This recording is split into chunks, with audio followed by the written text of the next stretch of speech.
that for a while. And Oh, really? don't make me do the hand, please. That's awkward. We'll do introductions and then we'll talk about the agenda a little bit. So I'm Jan Coleman, Mayor for the City of Thornton and Chair for the Stewardship Council. And we'll go over this direction. Claire Levy, Boulder County Commissioner. Jeanette Hillary, League of Women Voters, and I'm Secretary Treasurer for the Council. Rich Condo, Council Member, Road Plan, as well as Board Member for North Metro Fire Rescue District. Hi, Bob McCool, Trustee for the Town of Security. Rich Seymour, Westminster City Council. Caleb Owen, City of Thornton staff. Triania, City of Westminster staff. Hi, Andy Kerr. I'm a Jefferson County Commissioner. Named that already. Nick Robles, Boulder County staff. Jake Moyer, City of Arvada staff. Murph Broomfield, the Rocky Flats Museum. I'm Roman Kohler with the Rocky Flats Hope Center. Kim Griffiths, I'm a Candelas resident and an Arvada citizen. Randy Moorman on Arvada City Council. Devin Schaff, Council Member with the City and County of Broomfield and the Vice Chair of the Rocky Flats Stewardship Council. Pat O'Connell with Jefferson County staff. I'm Laura Feising with City of Northland. Melissa Weekly, Technical Advisor, Stewardship Council. I'm David Abelson. I'm the Executive Director of the Stewardship Council. Mark Vanderwall, Senator Vanderwall, Legal Counsel. Thank you. And then we'll have the audience introduce themselves as well. Let's start on the left side here. Yeah, Brian Walker with CPHE. I'm Dave Connolly with Environmental Protection Agency. Travis Cully, Arvada and Boulder resident. Laura Hubbard, City and County of Broomfield staff. Ramona Phillips, RSI and Tech. Oh, Susan Hurst, Environmental Information Network. Paula Ellefson Gardine, Environmental Information Network. Lisa Bade with RSI and Tech and partner to DOELM. Harry Bolton, RSI Tech. Hi, I'm Andy Kime with DOELM, the Site Manager for Rocky Flats. Patrick Benson. I'm also with DOELM. Give me the board member just joined us. If you wouldn't mind introducing yourself. Sorry, I'm late. I'm No. Marnie Ratzel with the City of Boulder, an alternate for City of Boulder. Thank you. So thanks again for joining us in person. This is our one meeting we're going to have in person in order to make sure that we have an opportunity to get to know each other a little bit better. I do believe we have a tour scheduled for later this week, so hopefully next week we'll be able to make that tour. Are there any questions about the agenda before we move on to the next item? All right, we'll go into public comment. So this is an opportunity for people to talk about things that are on the consent agenda, not agenda items at this time. And time is limited to 3 minutes. Is there anyone that wanted to speak to us? Go ahead. Go ahead, Travis. 1, the triennial review. David wants you to sign on for another 3 years because there's nothing going on here. His argument, of course, works against him. There's really nothing going on here. If that were true, why would you be here? David says that if you no longer want a seat at the table, don't sign the triennial review. But this is a deception. If he does not get 9 members back, if he does not get 9 signatures, if 5 of you drop out, the voting members of this group, then he becomes just like me, an activist. Energy is wasted by this council in trying to so-called focus our comments in the roundtable discussion with the DOE. The truth is that the presumption, 1, that the public is not reading the reports is a dispersion, and it's false. Secondly, sorry, my time, if you could hold on to it. Secondly, responding to the quarterly report, while this is the intent of Mr. Abelson to steamroll these meetings, focusing it such does not suffice to restrict my constitutional right to free speech. 3, causal events. Tomorrow is the 24th anniversary of the FBI raid, a causal event, which this meeting would never have come together without that event happening. Because the ground, up in the name of institutional memory, my question, I have to get off of this. From the ground up, Would we like to have another Rocky Flats there? Those of you who are going to be going on this tour on Wednesday, walking in the footsteps of John Lipsky, what is arguing in your mind to not rebuild Rocky Flats from the ground up in the name of institutional memory? That's my first question. And when you recognize that question and get yourself an answer to that question, realize that, well, that's why I'm here, a concerned citizen trying to remind us that we don't want another plant there. The Marshall Fire, I believe it was begun by whatever Ryan here had said was not flammable in the sediment. This is how we ended our last meeting in October, if you recall. We are talking about sludge, hypergolic sludge. Yes, there have been findings in the conversation about sludge. And under the category of automatic fires, there's a thing called hypergolic fires, right? What is fire? Fire is actually not a chemical transformation that we can see. All we can see is flame. What is flame? Flame is oxygen. When we have a hypergolic fire, the addition of oxygen is all that is required to start a fire. I believe that this council is obstructing justice in as much as it's not being honest with the public on these terms. It's not my job to bring you the terminology that I need to discuss with the DOE. So I'm here to discuss in the roundtable discussion. I'm going to interrupt you because your 3 minutes are over. Under my First Amendment right. And your 3 minutes are over. The subject of hypergolic fires. You can have my 3 minutes. We don't share minutes, but thank you. Oh my God. You can sit down, please. Is that how you run every meeting? Ma'am, That's time the is limited. Standard meeting rules. Time is limited? That's why you started on time, I guess. That's Okay. right. And if I were Is late, there anyone else that would like to speak? I would Oh, not I have it would. right. You can have your 3 minutes. I'm very concerned about the Marshall Fire as well. And I'm wondering why we cannot get the health department to come in and test some of that, because we had the President of the United States standing around contaminated ash from that fire. I'm very, very concerned about their lack, and you guys' apparent lack of concern that people are going to get sick. And the latency period apparently doesn't frighten any of you, but we have many, many, many people we know that have passed away from their exposures. A friend of ours had dug up some strawberry plants on the side of Indiana back in 1963, and she died of lymphoma. About 15 years later, she's just one of them. But most of our friends have died from brain cancer. I would think that you guys would be interested enough to at least share the truth and allow people to bring their concerns forward. Your 3 minutes is ridiculous, and it's so rude.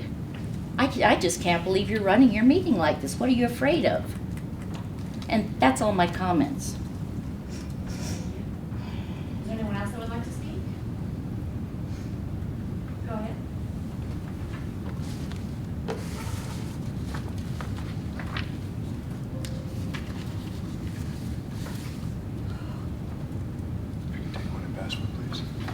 Good morning, Council.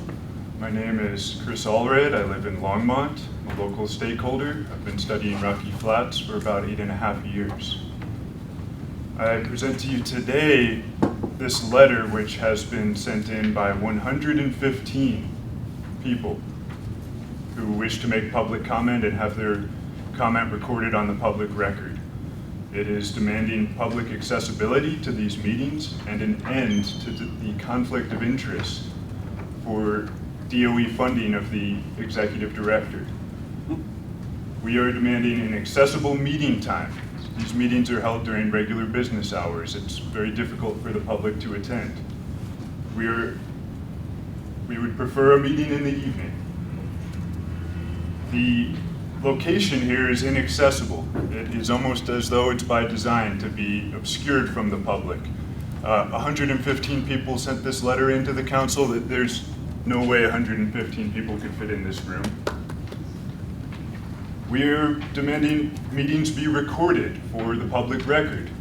I am recording this meeting again. I was here in October recording this meeting. I presented this same request.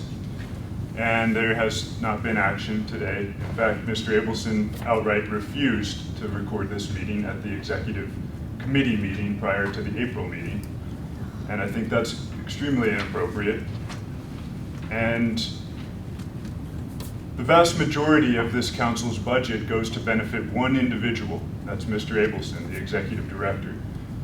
And that is a misuse of taxpayer funds. This council is failing in its mission to encourage and solicit public engagement. And so I hope this council will take this up in an executive committee today and hold a personnel review and decide to end Mr. Abelson's contract, because his leadership here has led to obscuring public involvement, and it has alienated members of the public, and we are tired of it, and we will not stand for it. We will not stand for a conflict of interest to continue here. And this is not the first time this has been brought up. I would refer the council to the public comments page on the Stewardship Council website, and you will see a long history of problems with this council. And it gets difficult with the turnover of elected officials. That's why we need to act fast. It's an urgent call to action before there's another turnover in council. And the public will have to continue to repeat themselves and repeat this cycle. So I'm also passing around this comment from John Lipsky from 2016, which back then was asking for audio recordings. I have to interrupt you because your 3 minutes are over. Thank you for your time. Is there anyone else who'd like to speak? I'm sorry, I can't stand, I just had surgery. I think that it's been a couple decades since we've come to one of your meetings, and it hasn't seemed to have improvement in the right direction here. You are basically the only game in town that's supposedly watchdogging Rocky Flats for the public interest, yet you don't want public involvement. And it's clear in all of your actions that you really don't want public involvement. The 3-minute business is usually reserved for federal committees like the Defense Nuclear Facility Safety Board or the Ahern Committee on Nuclear Facility Safety. And when they had a long line of people and they said your time is up, somebody else would say they can have my 3 minutes, and they'd sit down, and that was honored because it was the right thing to do with integrity. And this is a shame. You guys should have full minutes. You should have a Zoom option for people to come and participate instead of just shushing the public off to the side. The public needs to know what's going on out here. And when there was a haystack fire across the street from the 903 pad, we urged the health department to come out and test that, and it was found to be 217 times background. You've got this huge Marshall fire going on. Where is the characterization of the ash? Where are you guys on that? Are you guys doing Why anything? hasn't there been a full investigation of the contamination? Okay. Oh, you don't get to talk either? You guys have to. Okay. Understood. So what I'm saying is, Take minutes. this is a very poor example of how any kind of oversight, quote unquote, might go on. There's got to be involvement. If you're in a black box with no input, then you are still in the dark. And unfortunately, that's the case. I would personally like to see that you have a court reporter or somebody here that's actually taking real minutes. We had to prove to the health department they could do that for the dose reconstruction project because we were missing so many critical scientific discussions that were going on. Until we turned it around and brought it to them the next day, they didn't understand how much they were missing. And that was the key that turned the lock, so that there would be more accountability. That's with a capital A for all of you, accountability. Where is it? Thank you. Anyone else that wanted to speak? Response? This is not the venue. If they have a specific question for the state or EPA, then we encourage you just to take it up individually. He has no right to prevent you from taking your 3 minutes. What is wrong with you? He's not a member, when we ask for members of the public. Well, we're he's a asking member for of the public. I am a representative. He's a regulator.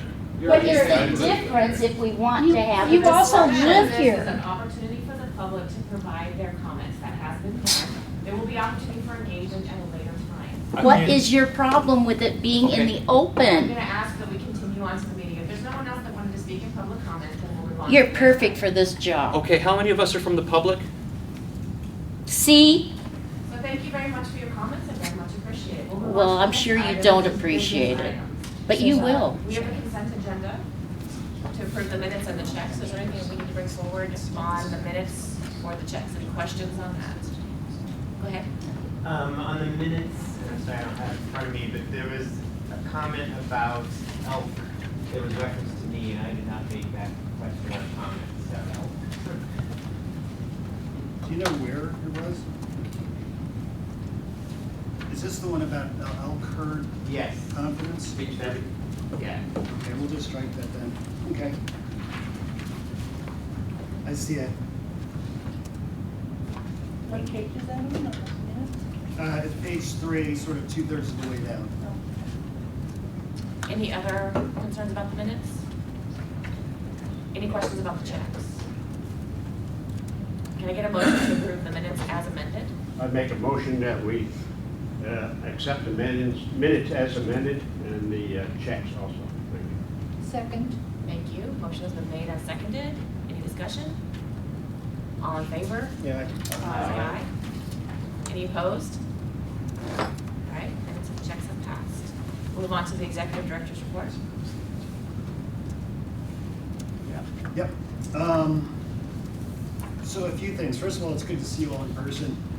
I particularly hate online meetings, but I particularly hate them over the last year and a half since I developed this neurological disorder where it's extremely difficult to hold my focus and look right there. And so it's actually nice to be in person to see you all, but also to be able to move my head and not have this fixed thing that just increases the spasms that I deal with. So anyway, I'm biased for a lot of reasons. I like seeing you and I hate Zoom. So a couple of things I want to mention. The website rebuild is in process. We're hoping that it's done in the next 6 weeks. So once it is, we'll have a new website. I'm glad to see where it's going, and I think the update will do two things. It'll make it more modern looking, and it will also make it more stable. There's been some issues we've had. Travis, you're the one who brought it to our attention about the public comments, or whatever exactly that thing you were filling in. There were 2 of them. There were 2 forms, public comments and Quora. Yes. And the public comment wasn't working. So it just needed to be updated. So we're in the process of that. I'm hoping 6 weeks that it'll be finalized. DOE quarterly, actually, let me mention this first. Community member applications. So in February of 2024, the seats of the League of Women Voters and Rocky Flats Homesteaders are up. We will start the process of making new appointments for those seats. There's no limitation on the number of terms they can serve. So I assume they'll be reapplying for appointments or applying for reappointments. The process will start in September. We'll send out notice.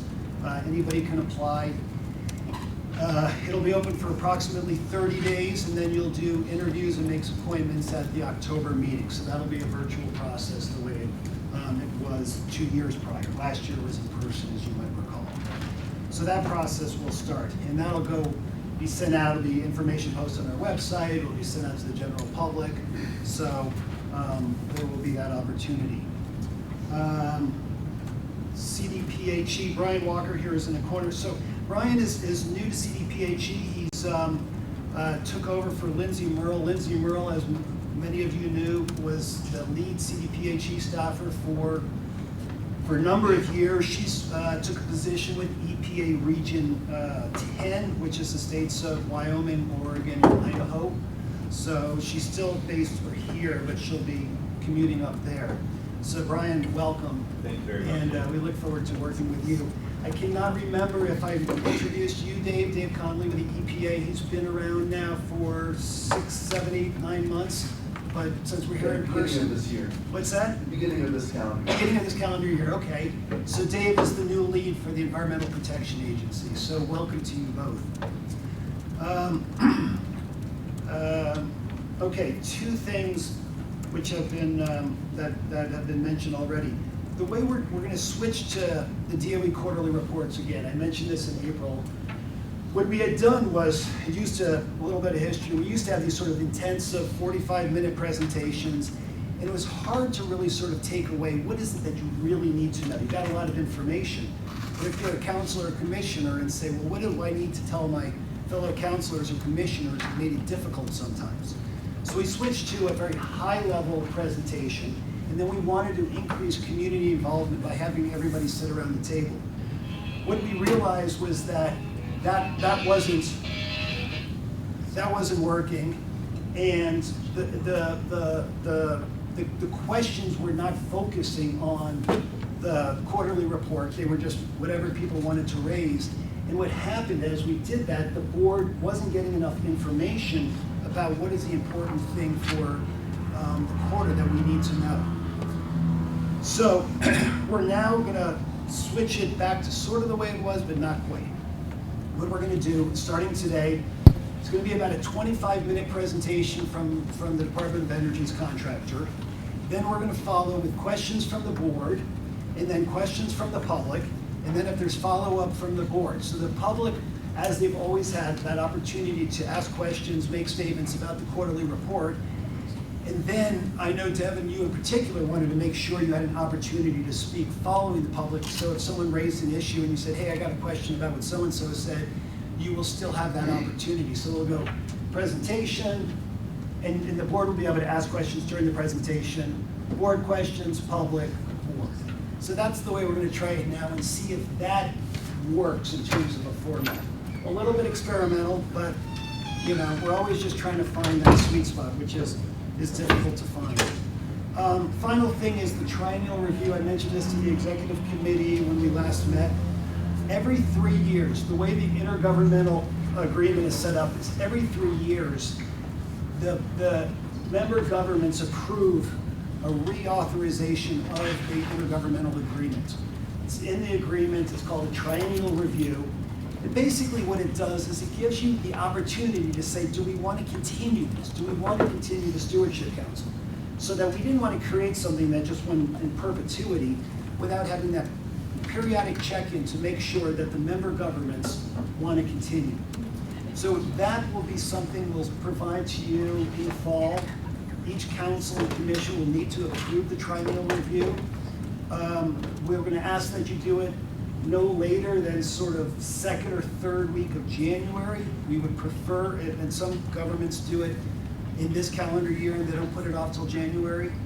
And that becomes the legal basis of the organization. The organization's legal basis is that intergovernmental agreement. You're an independent entity under Colorado law, and you know from your other things, from your other organizations that you're involved with as government, you're allowed to set up organizations like this, and the mechanism is an intergovernmental agreement. We are going to make one change, and I talked about this with the executive committee, and this was what Travis was referencing. We've always had a provision that says lack of unanimous consent by the governments means that the organization terminates. And we're going to change it this year to say lack of unanimous consent means that the organization shall continue with the members who approve it. So that's why, and I don't want to pick on Devin just because he's right here and looking at me. That way, if Broomfield says, you know, we're done, and the other 9 governments say, no, we're going to continue, we have a mechanism for it to continue.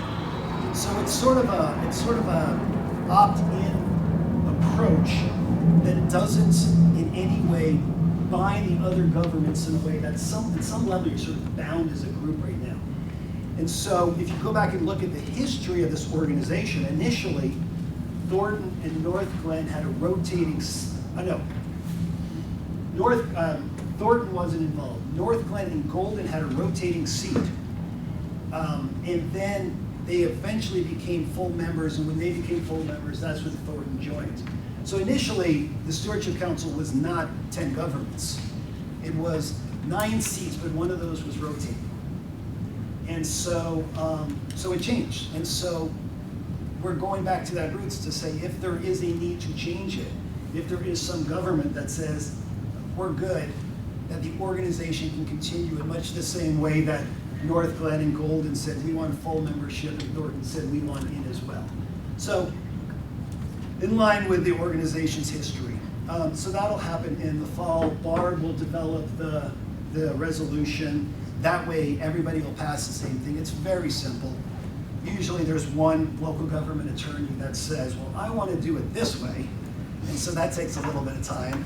But the one person that I remember specifically, it happened a few times, no longer works for that government, has subsequently retired.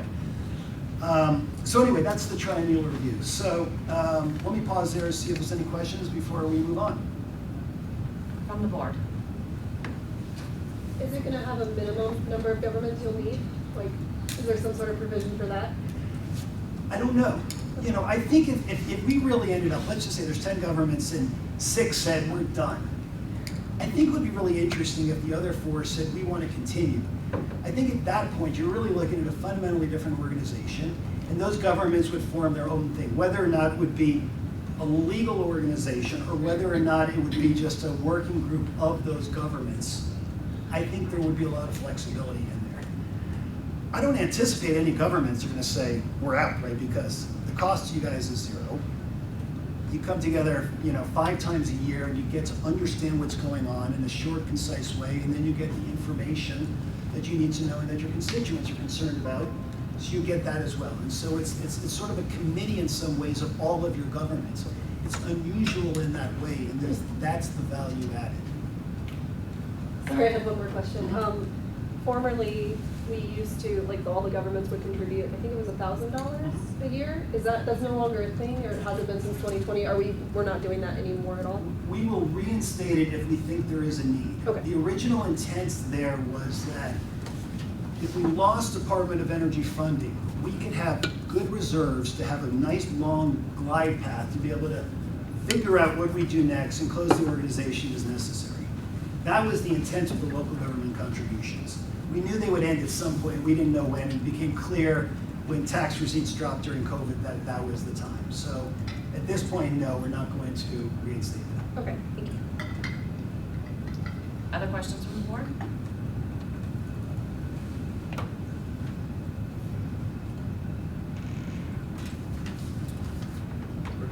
All right. Next item on the agenda is the financial audit. So, emerging from the shadows back there is Eric Barnes. He's our auditor. Fiscal Focus Partners is his business. He's conducted the audit. You all have copies of it. We just asked him to do a quick overview, and then from there we will need a motion in support of accepting the audit, and then it is filed with the state. Okay. Thanks for having me here. Our firm did complete our audit of the 2022 financial statements, so these are 5 months old about at this point in time. Just a quick overview of what's included in here. You have a statement of net position, which is like your balance sheet. You have a statement of revenue and expenses, which is basically your income statement, and then you have the notes to the financial statements that have some explanatory information. Basically very little change between this year and previous years in terms of the financial makeup of the organization and the information that's included in the financial statements. Fairly consistent from year to year. Really the only asset that the organization has is the cash in bank. And there's a note in here, I think it's note 6 to the financial statements, that discloses that the majority of funding of the organization comes from the Department of Energy. So really, pretty much solely reliant at this point on grants from the Department of Energy, which if memory serves me correct, expires in 2027 at this point. So I really didn't plan on going into any more detail in the financial statements. They're pretty much self-evident if you look at them, but I did want to go over our auditor's report, which is at the front of... Just one touch, we got a fan right here, and it's a little hard for Melissa to hear. Okay. I want to touch base on our auditor's report, okay, which is pages Roman number 1 and number 2. This is really, these 2 pages are what's ours. This is what you pay our firm to provide after doing the audit. And the rest of everything in here is based on management information, and which of course we've audited. The primary section of the auditor's report is the second paragraph down, which says, in our opinion, the accompanying financial statements referred to above present fairly in all material respects the respective financial position of the governmental activities in each major fund of the council as of December 31st, 2022, in accordance with the accounting principles generally accepted in the United States of America. That's what we call an unmodified opinion. It's a clean report. There are really no other modifications to the report. Rocky Flats Stewardship Council is not required by state statute to have an audit, okay, because of it is below the minimum amount of revenue and expenses that are required in state statute for an audit. However, the board has elected to have an audit, so that's why you have one. As far as the results of our audit, Jennifer's not here. You have an outside accountant, and she did a very good job in maintaining the books and records for the council in 2022. And we did not have any material adjustments or findings from the audit. Okay. As far as internal controls, very small organization in terms of finances. It's a large group of people around the table, but a very small organization in terms of finances. And you have one accountant that's basically doing the bookkeeping. So it's important from an oversight standpoint that the board, the executive director, stay involved in approving expenditures and looking at the financial information, because you only have one person that's maintaining the accounting records. So that said, that's pretty much my presentation, unless anybody's looked over the financial statements, has any specific questions or anything. Any questions from the board? So the 2027 date in which DOE says the funding is that just a reauthorization, normal cycle, or is it dependent on the act of Congress, or are we expecting to totally shut down in 2027? What does that mean? Sure.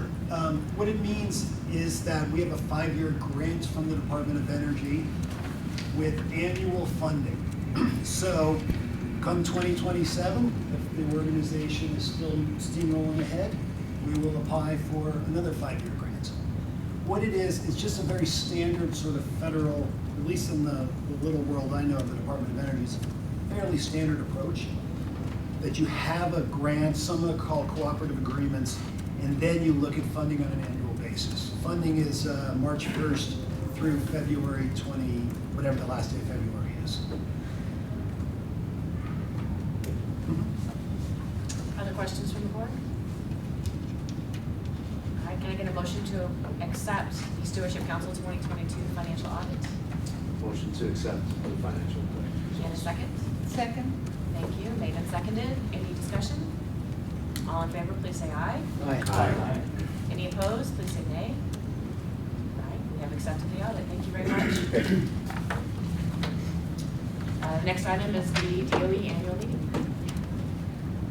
So we turn it over to DOE, we move out of the way here. And I explained the process already. So,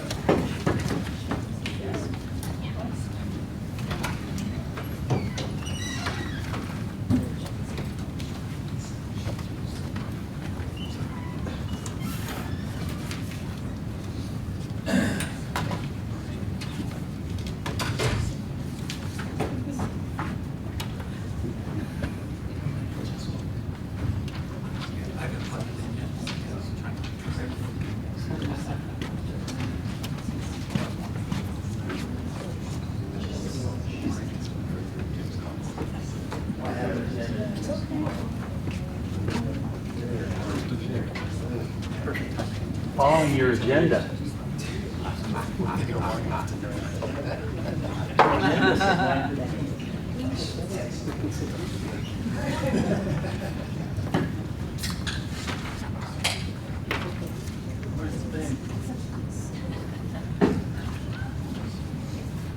All the way back.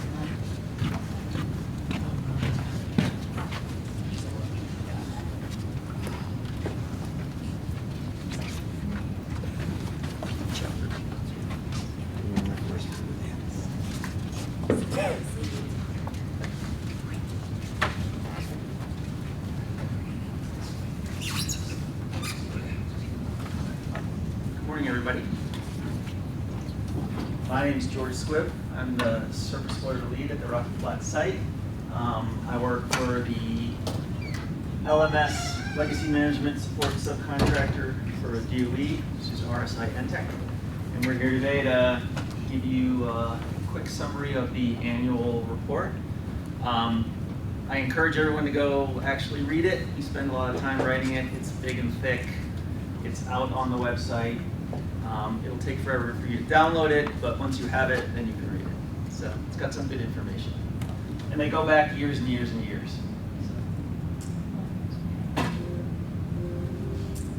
I'm going to start out with surface water monitoring, and then I think John Boylan's going to do groundwater, and then we got Harry doing O&M. I think that's the order. Just a picture of one of our automated locations. This is Gauge Station GS13, which is on North Walnut Creek, and it's the performance monitoring location for the solar ponds treatment system. It looks for any kind of impacts that may be resulting from that system. Just surveying the location. We do that once a year, make sure nothing's moving on us. This is a map showing you the locations we're going to talk about today. Generally, our service water locations are organized in sort of a layered upstream to downstream network. Our furthest downstream locations are our 2 points of compliance. This is Walpock here, which is on Walnut Creek in the north, Wampauck, which is on Woman Creek in the south. This black outline is the outline for the central operable unit, which is the portion of the property, the federal property that DOE manages, and it's the portion of the property where all buildings and the former facility used to be. Our next layer of locations in these three upstream locations, these are our points of evaluation. And we have SW93 on North Walnut Creek, GS10 on South Walnut Creek, and SW27, which is on the South Interceptor Ditch, which is this ditch system here. It captures water before water enters Walnut Creek. And then these two locations, this is the present landfill treatment system effluent, and this is GS59. Those two locations look at any kind of surface water impacts from the two closed landfills. The present landfill is here, and the original landfill is down here. So these are the locations we're just going to quickly talk about today. We have other locations, and you can see them in the annual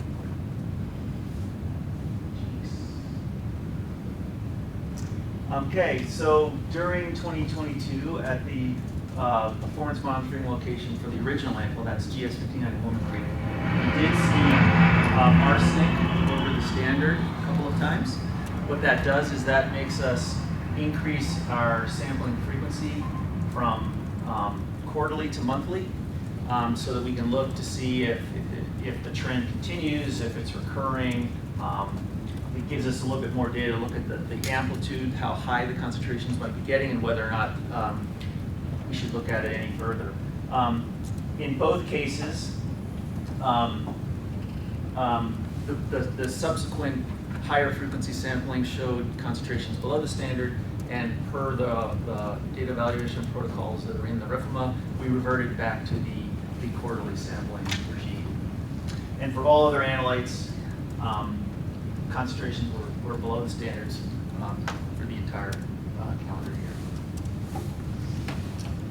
Similarly, at the present landfill location, we have a similar monitoring regime. Also there, we saw arsenic above the standard a couple of times.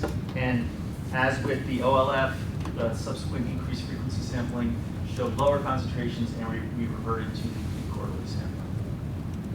And for all the other analytes at that location, the concentrations were below the standards for the entire year. So for our point of evaluation monitoring, we monitor, at these locations, we monitor for plutonium, americium, uranium. We also look at beryllium, chrome, silver, and cadmium. For GS10, I think most of you know, we have a reportable condition for uranium at GS10. And that started in August of 2022. As of the end of December in 2022, that was no longer reportable. The concentrations, the 12-month rolling average concentrations dropped back below the 16.8 microgram per liter standard. When we have a reportable condition, what that does is it causes the reputable parties, that's EPA, CDPHE, Colorado Department of Public Health and the Environment, Environmental Protection Agency, and DOE to get together and determine if any actions are warranted, what the path forward may be, if there's might be an appropriate change to monitoring or something like that. And you can see the results of those consultations in what we call contact records. Those contact records are posted on the website for people to look at. And in this particular case, the contact record is this one, CR 2022-03. The concentrations that we saw during this reportable condition were consistent with some of the excursions we've seen in the past. And as of now, we're continuing with our current monitoring program, which includes increased turnaround times at GS10 and the continued monitoring there. Uranium remained well below, you'll see coming up, at the downstream point of compliance WALPOC, uranium remained below the standard for the entire year.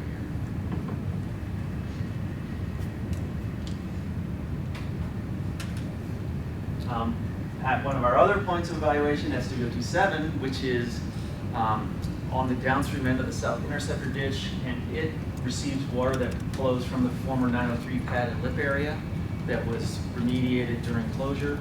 There is still some low-level plutonium contamination in this area that we know of.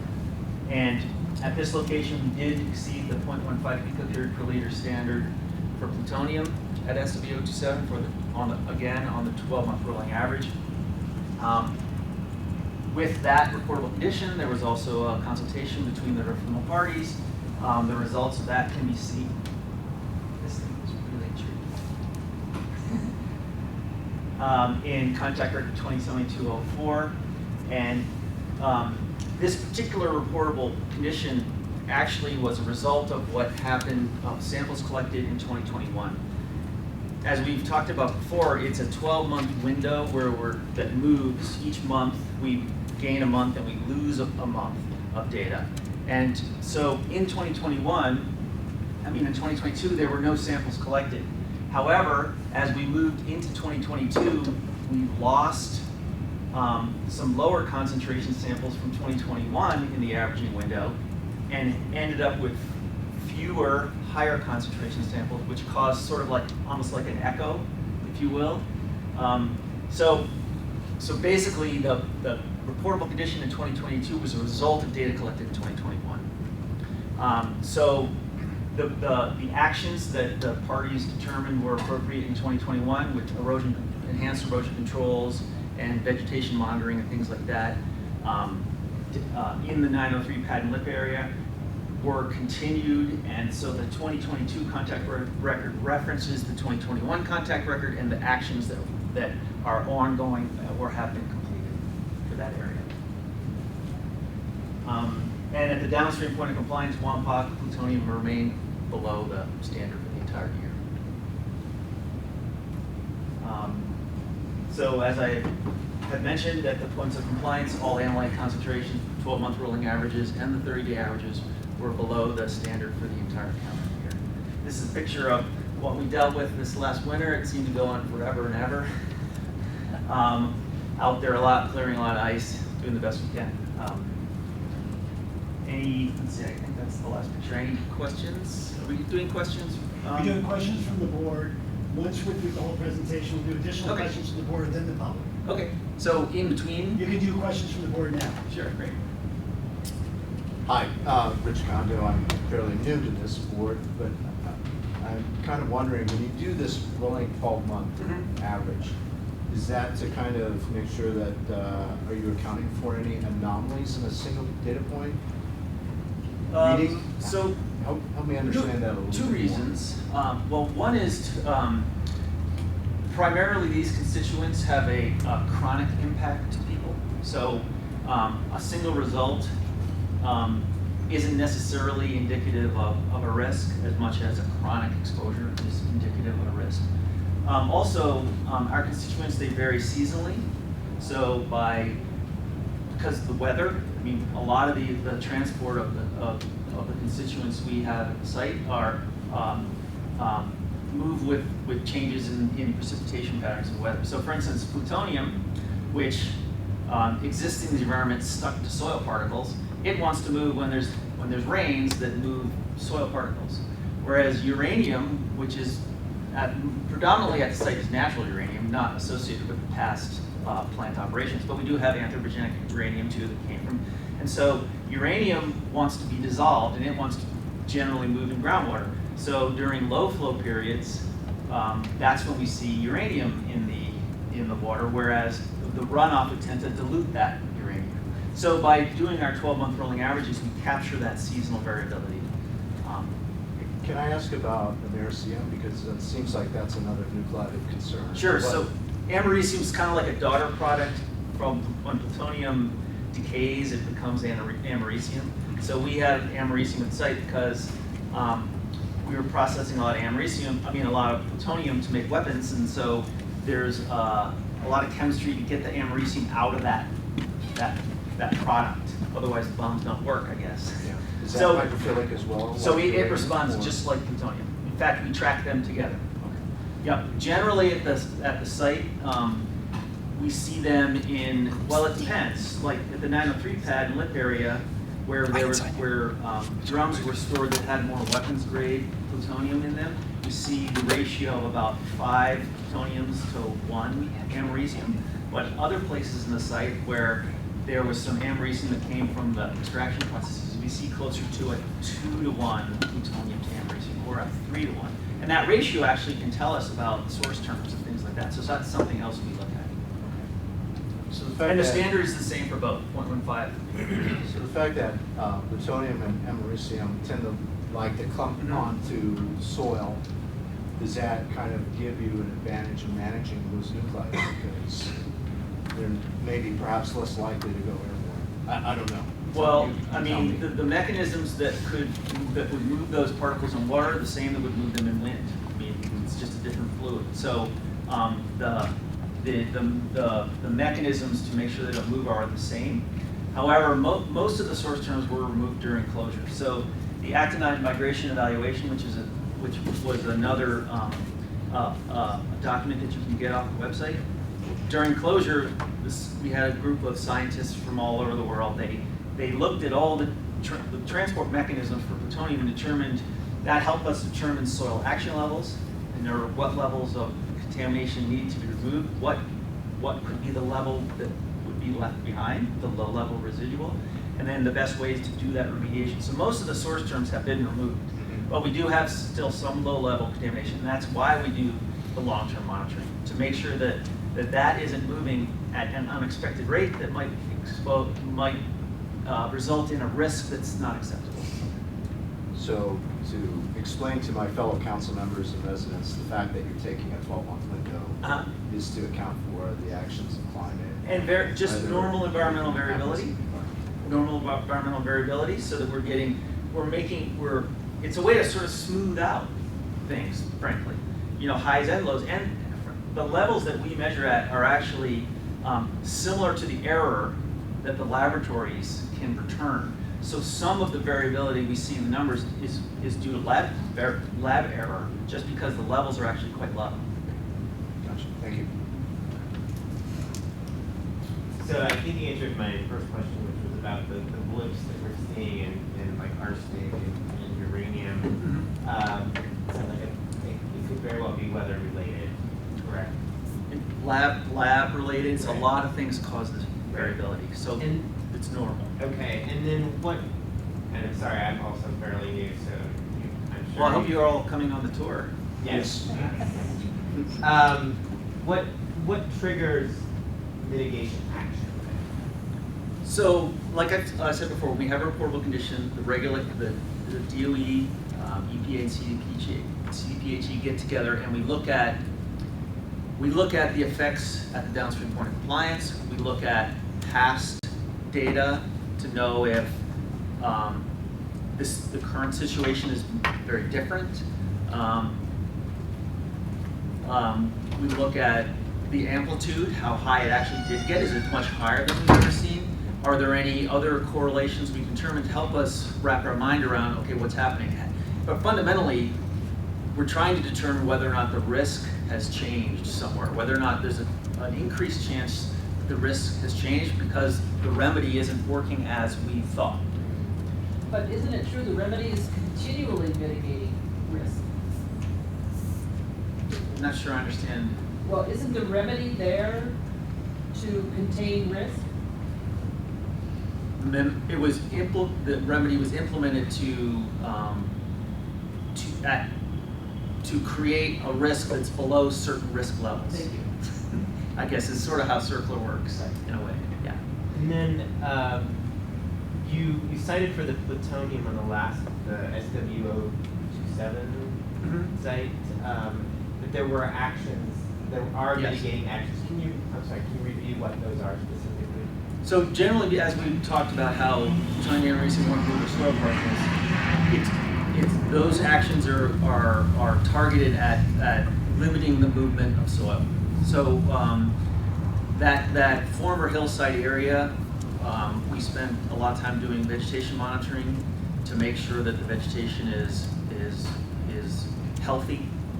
We also have applied what we call wood straw. Wood straw is made from, like, they used to make it, maybe they still do, from the beetle kill trees.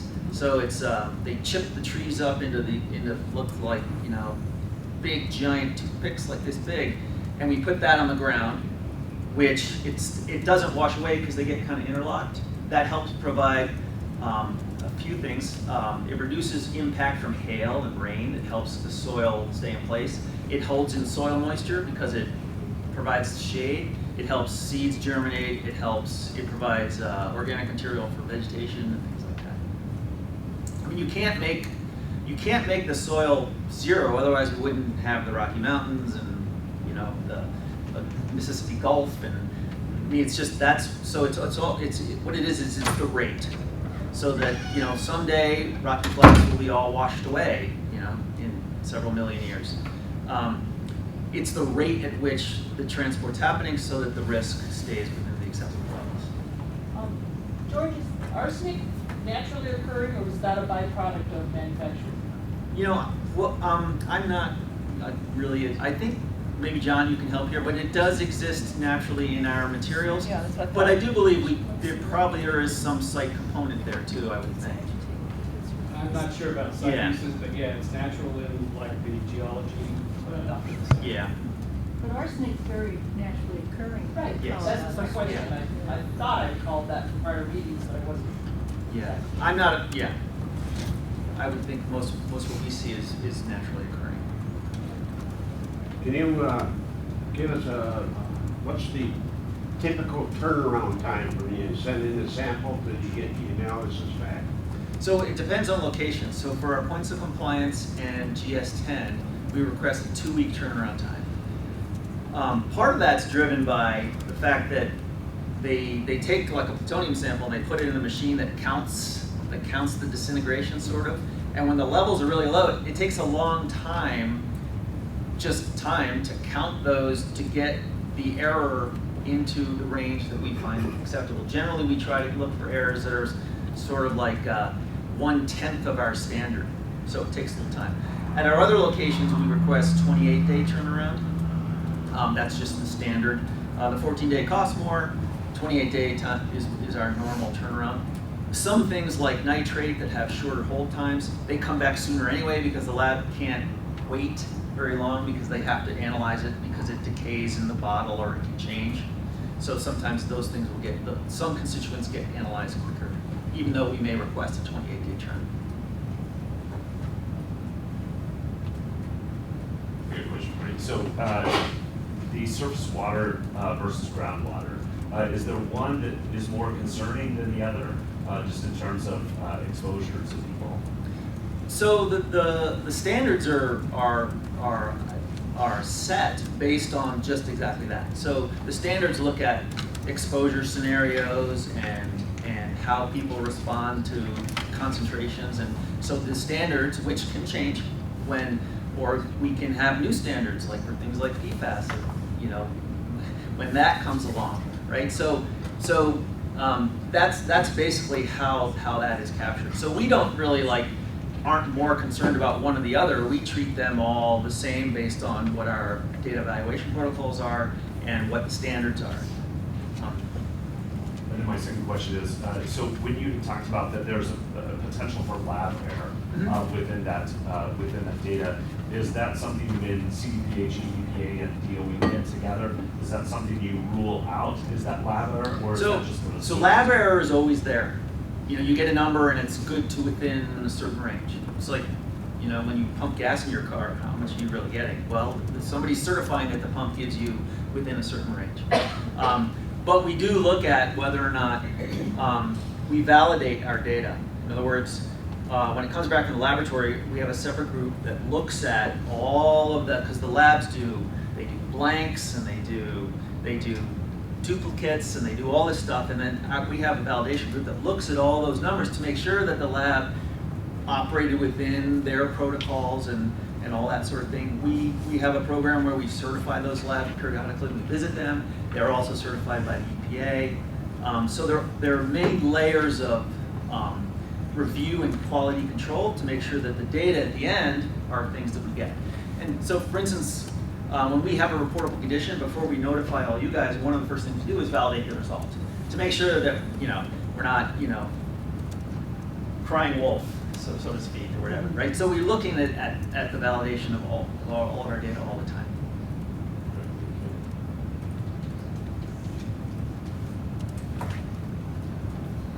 That was a lot of questions. Good question. Yeah, normally we're kind of quiet. That's good. I like questions. Okay, thank you.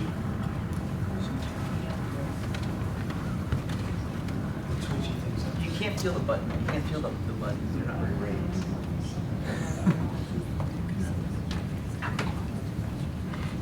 Good morning. My name is John Boylan. I'm also with RSI Tech, the contractor to DOE. I'm the groundwater lead for the site.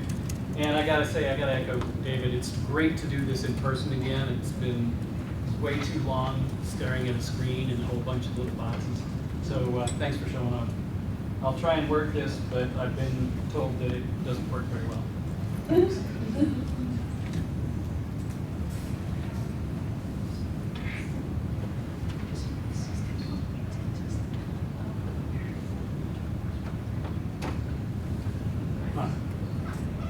Okay, groundwater.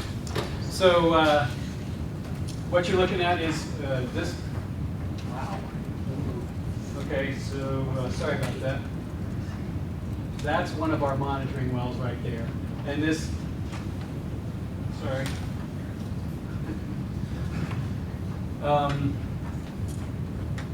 That little monitoring well, what they are is just PVC mostly. Some of them are stainless steel pipes installed into the ground in a borehole. And a section, the bottom section of the pipe has slots cut in it or holes cut in it so that groundwater can enter into the pipe.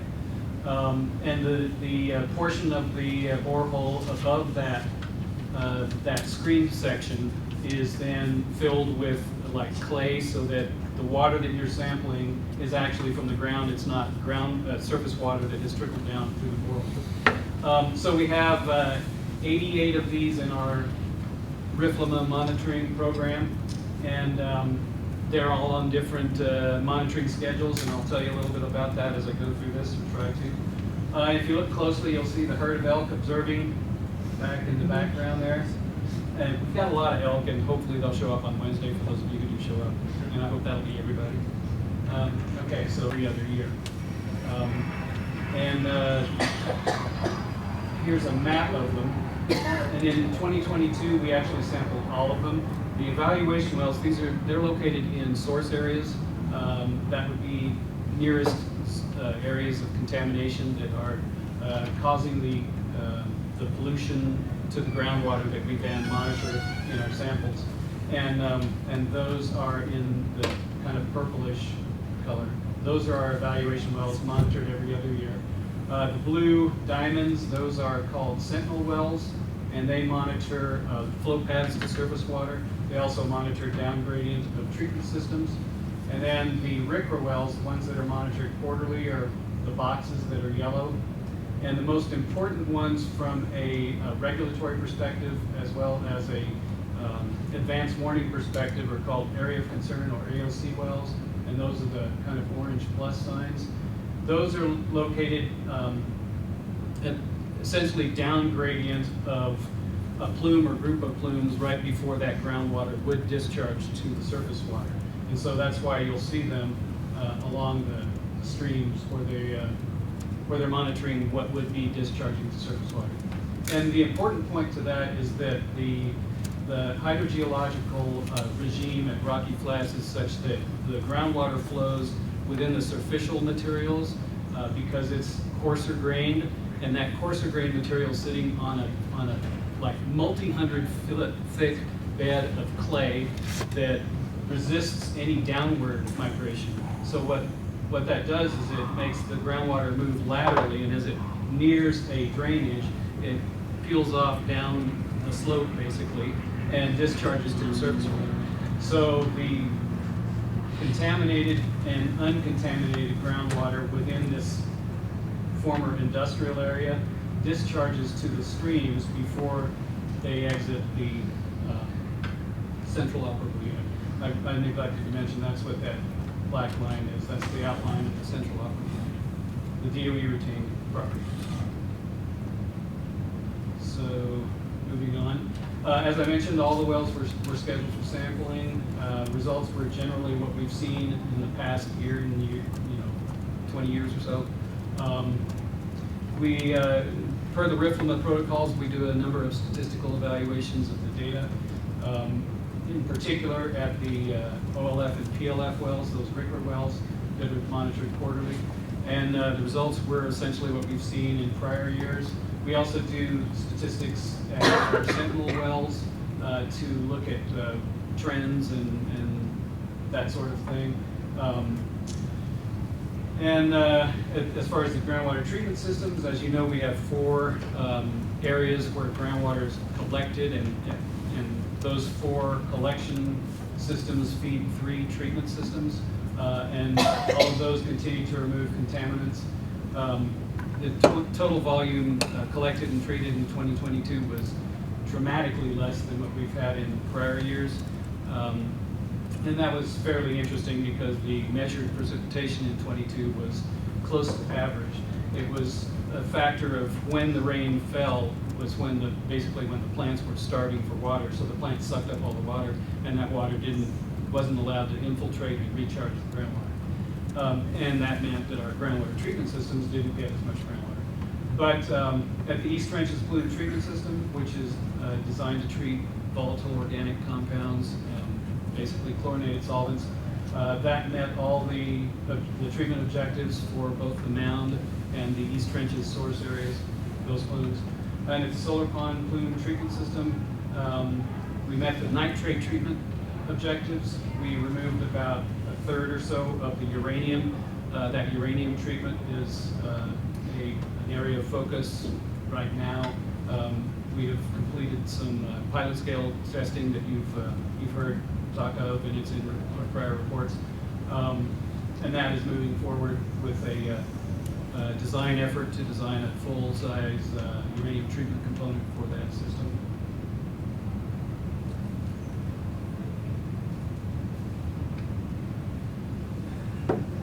Sorry. Okay, these are pictures at the Solar Pond Plume Treatment System, SPPTS. Some of the other things we did, we replaced the power facility at that system when these were first installed, these treatment systems in 1998 and 1999, they were fully passive, meaning gravity-driven. That wasn't as efficient and effective and couldn't meet our RIFLMA standards. RIFLMA didn't exist at that time. So we have since made them active, and they're much more effective and efficient as a result, but they require power now. So since Rocky Flats is totally off the grid, we use solar and battery to provide that power when elbow grease and interns don't work. And then this is the facility in which the bench scale and pilot scale uranium treatment tests were operated. And what you see in the background here, there's one of our vaults at the SPPTS.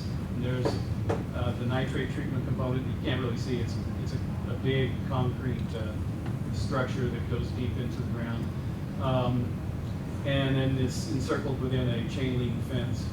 And this is located about 20 feet from this, something like that. Oh, and if you look closely, there's elk up there watching this. Have a lot of elk out there, and if you guys come out on Wednesday, maybe you'll see them. That's it. Any questions? Yes, sir. So, first of all, thanks for that presentation. It sounds like you're monitoring for uranium. Any other nuclides that you're monitoring, or is uranium the main one? Uranium is the main one, and yes, we monitor for other nuclides.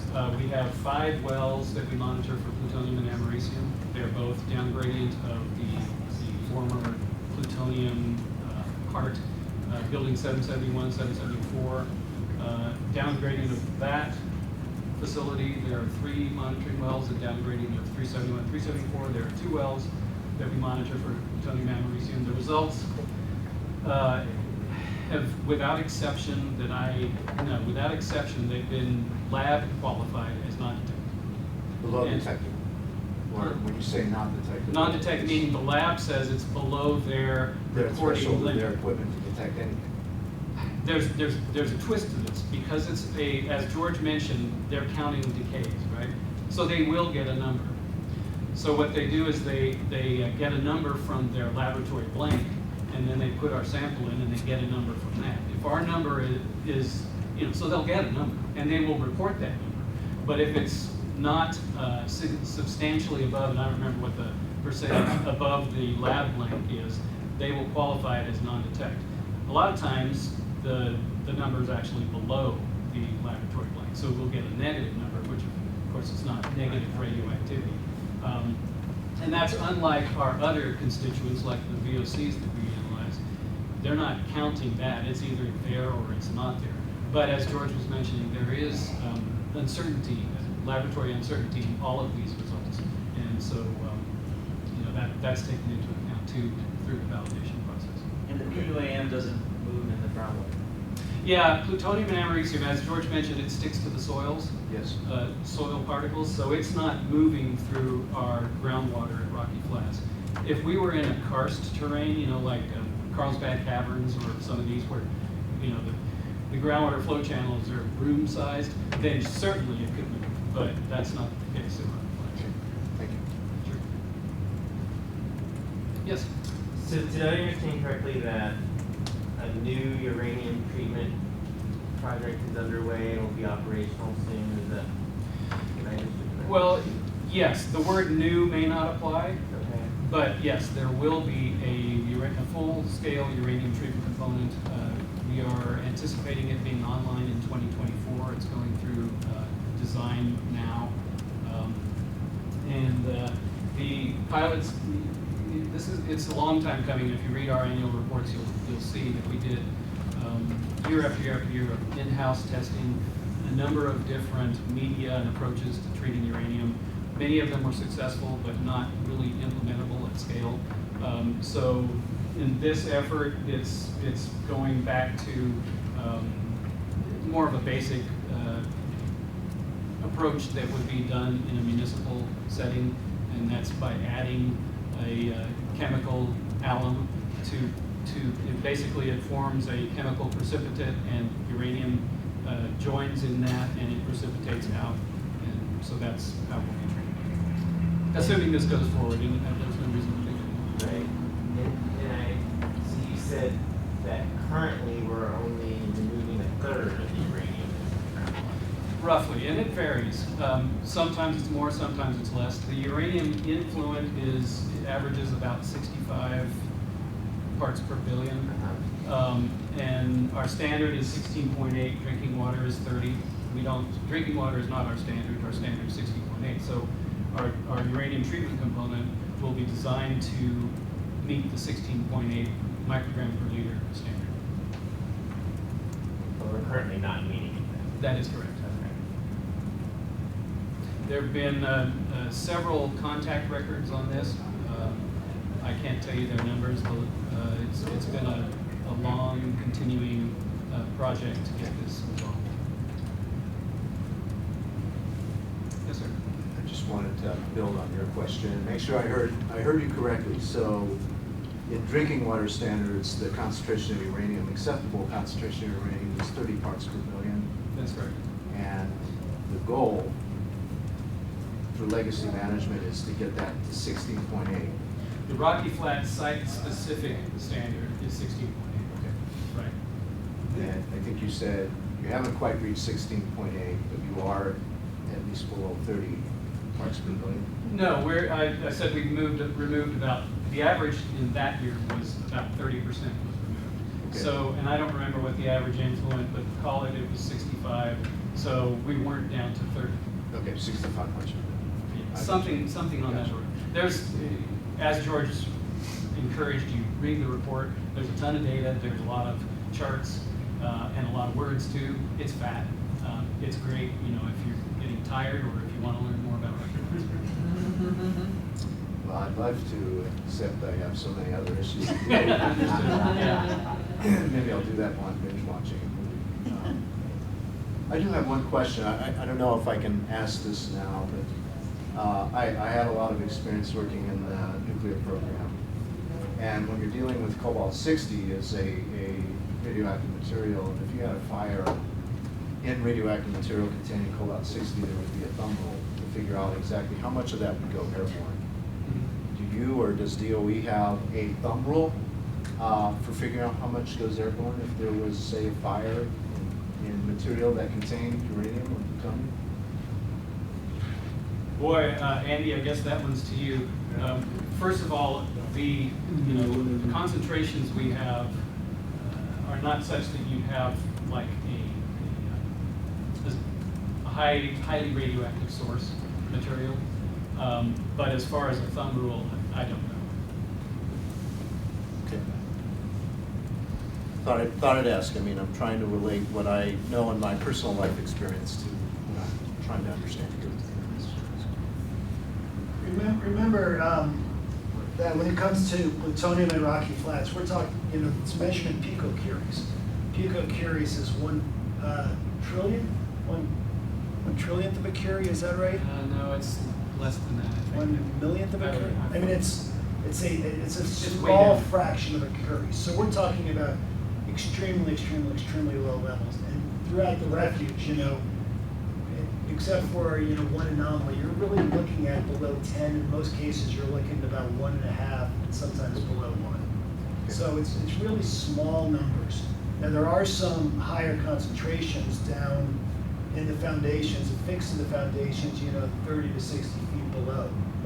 But just to put a perspective on that. Okay, thank you.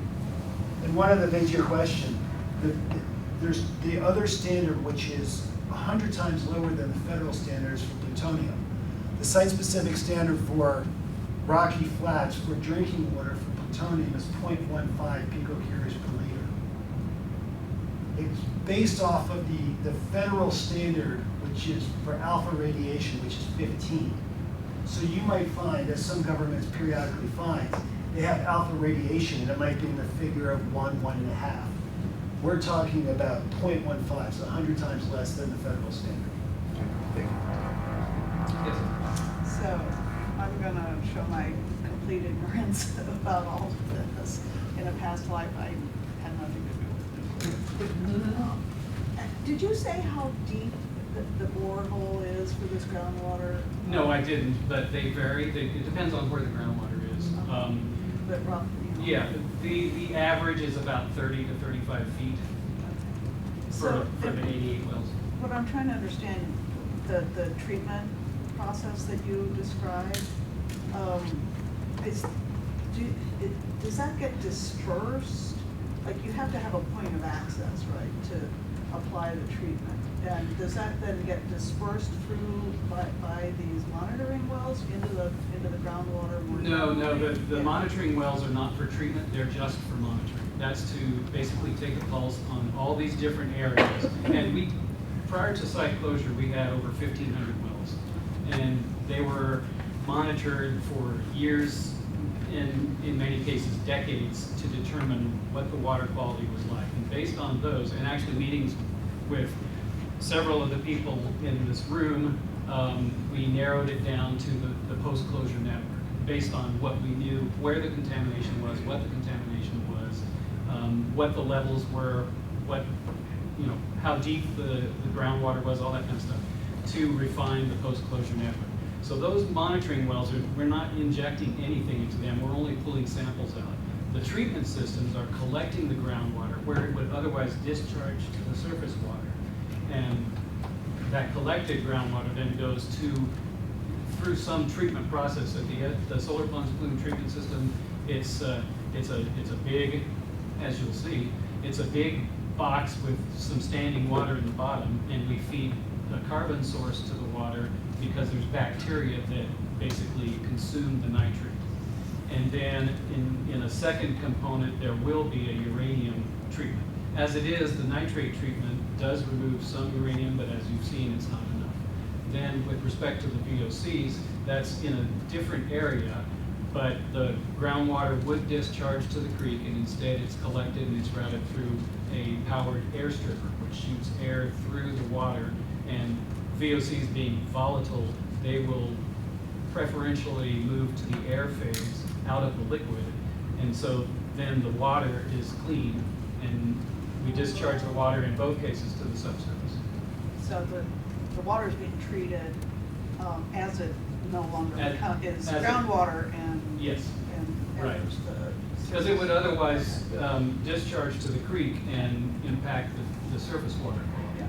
So we're intercepting before it has a chance to do that. And with respect to the AOC wells, those are in locations where downstream of known plumes, just to make sure those plumes aren't discharging to the surface.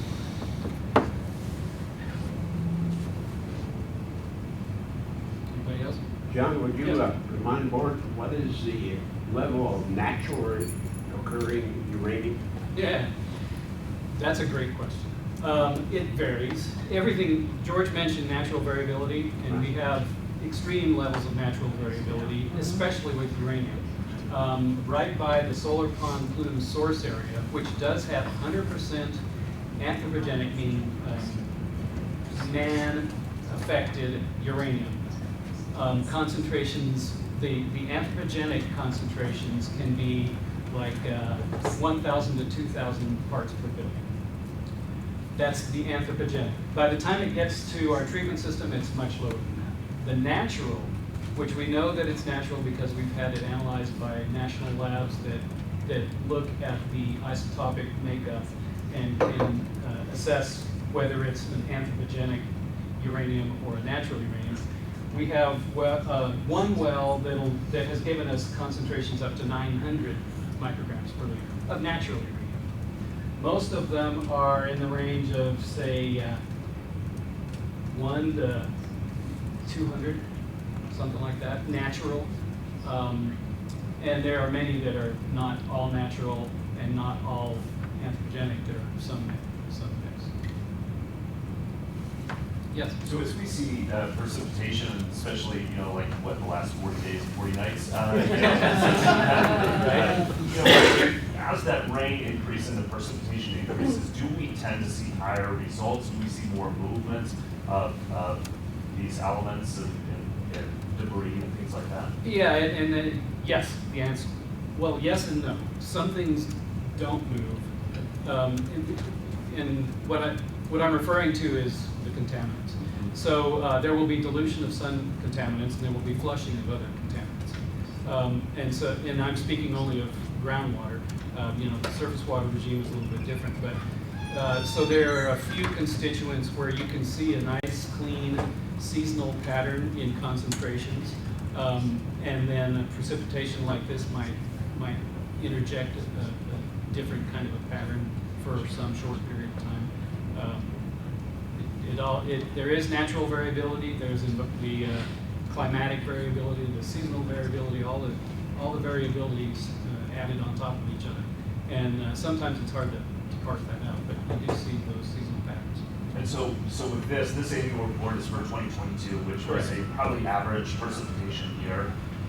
Yeah, but less than average recharge, but pretty much average precipitation. Okay. From what we can. And where we're going for 2023 is probably more at a higher, unless things really slow down, right. That they're looking to be at a higher precipitation. Would we expect that, well, I guess my first question would be, because I'm going to get asked this pretty soon, is when will the data points in collection become official for May and for June? Will that happen in the next quarterly meeting? When you say when the data points become official, you mean with the data validated and reported and all that stuff? Yeah, that would be, well, no, the next quarterly meeting will be the first, and then the next quarterly meeting will be the second quarter, which is the now. Okay, so we'll see about 6 months or so. Yeah, roughly. Okay. And then so with that, we will continue to see, to potentially see higher levels. So I guess we would see more of a mix from, maybe this precipitation. We would see, some elevate that are moved by water. We would see those, and some of those that were diluted, we would see those a little bit lower. You might, yeah. It can be very difficult to discern, and in most cases, it may not be in any report until the annual report when we get all the year's data and we're able to, do the statistics that we might do or that RIFLA might need, that kind of thing. So, the second quarter report will have probably some content. It'll definitely have the actual data, but the assessment for surface water, there will be data assessment in that second quarter report. And for groundwater, it'll be in the annual report. And then with where we've been for this year, would we be able to compare that with like years or like quarterly reports in previously? Is that something that DOE does? Yeah, we're always tracking the water levels, and you'll see those charts in the annual report as well. Water levels, the volume of water treated, concentrations, all that stuff. So we also have a website called GEMS, which the actual data those data, as soon as they're validated, they go to that website. Generally, it's about 45 days from when we collect the sample in the field. So with surface water, it's a little trickier because we collect automated composites. Some of those composites can last in the field during low flow periods over a long period of time. So for instance, you could have something that was a sample started in February and it was going very slowly until we got some more water in April, and then it was collected. So then it covers a multi-month period. Then it goes to the lab, and it takes anywhere from 14 to 28 days to get the data back. Then there's a data validation process that the target is 45 days from when we send it in, kind of thing. And then it goes to GEMS, and then you can see it on GEMS. So you can oftentimes see the data on GEMS before the report comes out, before we have a presentation. Now there's no context, of course. So you won't be able to see the 12-month rolling averages and the 30-day averages. However, for surface water, I'm evaluating those the moment the data come in. In fact, I get data continuously, and I look at the data even when it's preliminary. So it hasn't even been in the validation process, because I need to know, do I need to fast track a validation? So if it's above the standard and may cause a reportable condition, I want to know that right away. So I run the numbers, and then if it's above, it goes to data validation. And you'll notice with the AMP group, we will send out a notification saying, hey, we got a result at a POE or POC that's above the standard. However, at this point, the number is low enough that it doesn't cause a 12-month rolling average or a 30-day average to go over the standard, but this is a notification for you. So those things, there's a lot of type of notifications that happen, and if we have a one that does cause a reportable condition, then there's generally a 15-day period while we do the validation and everything, get our ducks in a row, although we often satisfy that in a shorter time period before we send a notification to, if you look at the RFMA, there are certain cities and the regulators that have been notified that are part of a notification group that get RFMA notifications on reportable conditions. At the same time, we have a parallel notification that goes to the AMP group that says we have a reportable condition. 15 days following that, we have a plan and a meeting with the regulators, and we determine a path forward. And then there'll be a contact record. Sometimes those contact records can take some time to post. So there's a lot of ways you kind of can get informed on what's happening as we go along. The reports come out really seemingly a long time after. I mean, I can hardly remember 2022 at this point, you know, but so there's a lot of ways you can get to information. But doesn't that obscure some of the spikes that you might see? No. The way you're doing it? The averaging? The averaging. By design. Because the spikes don't necessarily mean anything. And you Oh, can't I really call disagree. them, well, but the science says that. Oh, I forgot I can't ask questions. I'm so sorry. I was They answering. won't let I was- the public ask questions. Oh, I'm sorry. And with respect to gems, I'm sorry they do it that way, so I can't ask George, that. anything, I wouldn't like subject qualify that. I think it takes significantly longer. The validation process can be very painstakingly slow. And as far as looking at preliminary data, those of us who get the analytical data all look at the preliminary data first thing. In George cases, it's especially important for me in groundwater. It's those AOC wells that also have reportable condition definitions associated. Yes. One more follow-up question for me. Going back to the discussion that Director Chef talked about, the natural uranium versus the anthropologic uranium. And I think you mentioned somewhere between 1 to 200 milligrams per liter. So that's, if I'm doing this correct. Micrograms. Yes. So is that a parts per million? Billion. Parts per billion. Okay.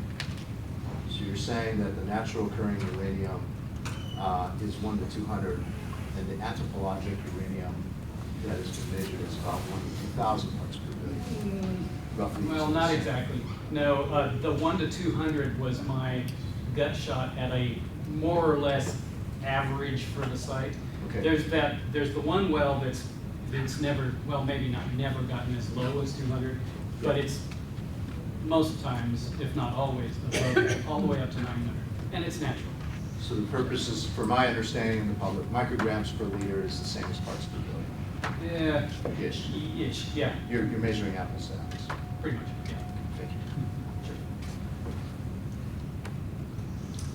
Anybody else?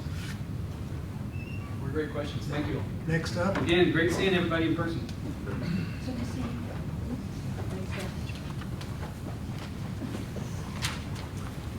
I needed clicker instructions. It's up there, and yeah. Look at the. This is going to be ugly for a few minutes until I figure this out. Good morning, everyone. I'm Harry Bolton. I work for RSI, and as a support contractor to the LM contract. Let me just. Am I doing this? Who's got control right now? Is it The down arrow. Down arrow. Okay, thank you. Yeah, do you remember it's there? No, I got the down arrow. There we go. And we're going the down arrow from here as well. All right. So I'll discuss site operations through the 2022 year. We're going to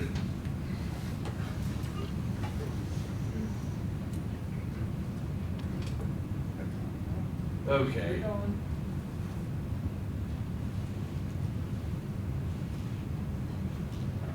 Please hold during the silence. Definitely going the wrong way.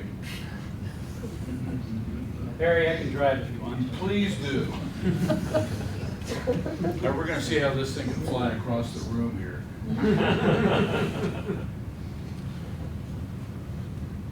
All right, with John's assistance, we'll get back on here. So you're looking at North Warren. You have heard over the last few years about some of the slumping that we incurred. And this line going across here at the top is the slumping. And it's where the slump block is starting to rotate. And the area down in front of us, down in here, is where the toe kind of pushes up. And the significance of that is, obviously with the toes pushing up, we have a monitoring well at the base of it at one point that's a riffable well, and it's under threat, so we're concerned about that.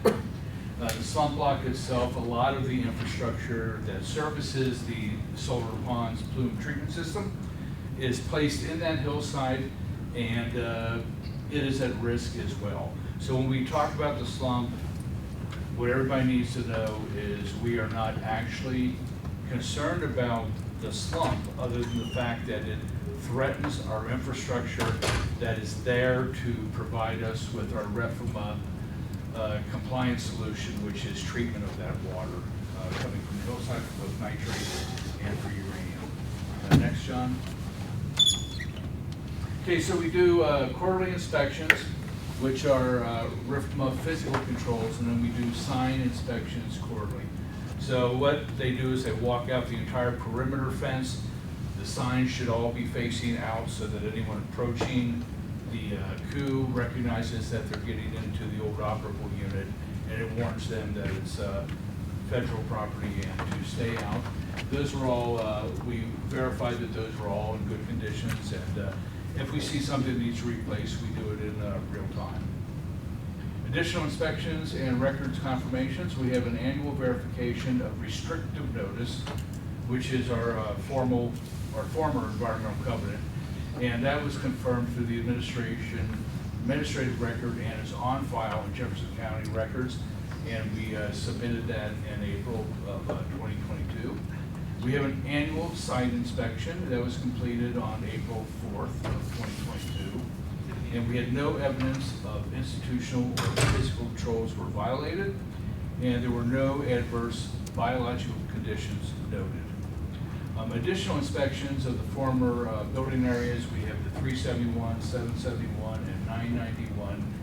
And all of these are old former building footprints that have considerable soil on top of them. And we have found over past inspections, once in a while we'll have some subsidence areas, some of the soil starting to settle.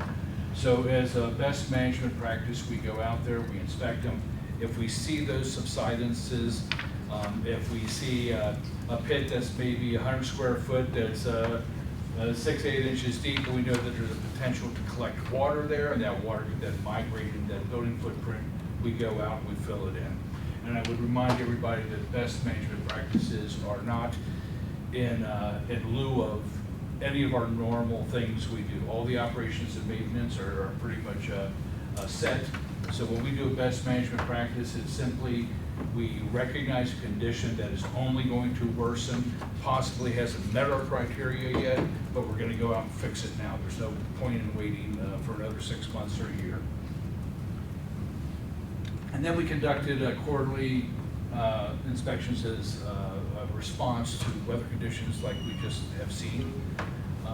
I believe we just had one of those in 2022 around June 2nd, but we've had several more this year already. Okay, the present landfill, we perform quarterly inspections and a weather-related inspection in the second and third quarters. The landfill is in good condition. There's no significant issues identified during the inspections, and the survey monuments are surveyed annually, and the vertical settling at each monument was within design limits. The site operations at the original landfill, we do monthly inspections. Just as we did quarterly for the PLF, we continue to do monthly inspections at the OLF. We took a fairly large maintenance effort a couple years ago where we put in a lot of anchors to stabilize the hillside. As a result of that, we want to know if that hillside's moving, so we go out and inspect it on a more robust schedule.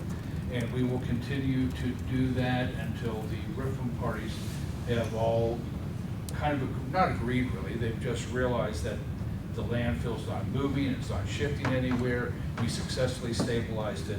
And then after that consultation, at some point, we'll go back to our quarterly monitoring of that facility. We had additional weather-related inspections, and one was on June 2nd of 2022. The landfill is in good condition. There's no slumping observed. We've had 2 years to look at it now, and it's really been a success story for us. It's a lot of effort put into it, and it has seemed to pay off. And the settlement monuments were surveyed monthly, and the vertical settling at each of these monuments is still within design limits as well. Okay, the North Walnut Creek slump. This is what I alluded to on the first slide.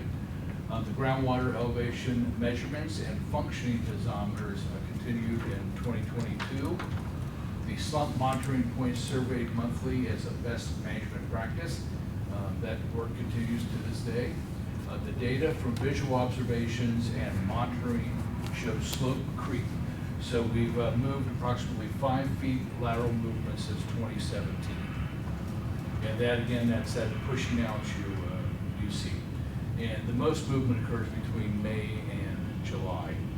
The data continue to be collected and evaluated to develop a more comprehensive path forward for the hillside. Any questions?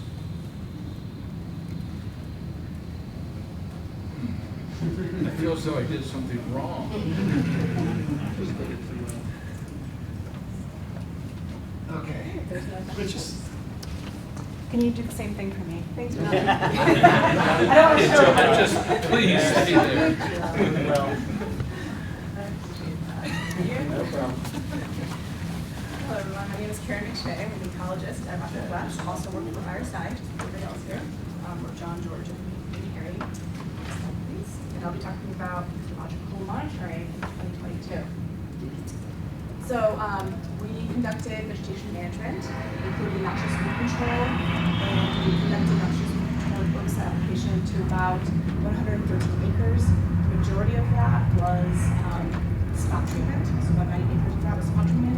And what we're controlling are noxious weeds, which are listed by the state of Colorado for eradication or management. And one of the main, last year we spot treated hairy willow herb, which is an A-listed species, and it is slated for eradication by the state of Colorado. So we're supporting that. And we also conducted, under vegetation management, we also conducted revegetation and enhancement, vegetation enhancement. We reseeded the East Trenches Plume Treatment System Discharge Gallery project disturbance with native seed, grasses, native grass seed, sorry. And we also put out wood straw, which George mentioned, those little long pieces of wood on the discharge gallery and disturbance area to prevent, to kind of enhance the cover in that area to prevent erosion. For vegetation enhancement, we planted some willow stakes. We interseeded both native shrubs and native grasses, and we also seeded some milkweed, and all of that was for enhancement of habitat for wildlife as well as pollinators. We also, and George mentioned this, we also interseeded and applied wood straw to the 903 hillside, not the entire hillside, just certain locations, to increase vegetation cover as well as cover of the ground, so to decrease bare soil. And then we conducted vegetation monitoring. Revegetation monitoring, there are over 50 units that we monitor on site. We kind of rotate every 5 or so years between the different units that have been revegetated in the past, just to spot check to make sure things are still progressing and we're not seeing any issues. We also monitor areas that have been disturbed recently, like the OLF, the original landfill that Harry mentioned, just to make sure we're trending towards success, that our seeding efforts were in fact efficient or effective. And things are trending towards success. Of the 16 locations that we monitored last year for revegetation, all of them except for the OLF, which is a new project, passed our success criteria for vegetation and revegetation. We also conducted the Prebbles Meadow jumping mouse habitat monitoring and wetland mitigation monitoring and fork nursery monitoring. The Prebbles mouse habitat monitoring data is summarized in our, that goes to the Fish and Wildlife Service. And for wetland mitigation monitoring, it's very similar to the revegetation monitoring, where any disturbed wetlands we monitor to make sure that our seeding is effective.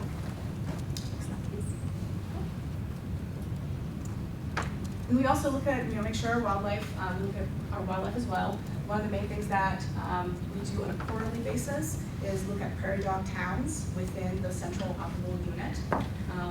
And we're out there fairly frequently, so any incidental observations of prairie dogs we also note. In 2022, we did not have any active prairie dogs within the COO, the central operable unit, and we did not see any prairie dogs even just wander through. The young males generally do seek out new territories in the spring, but we did not see any of that last year.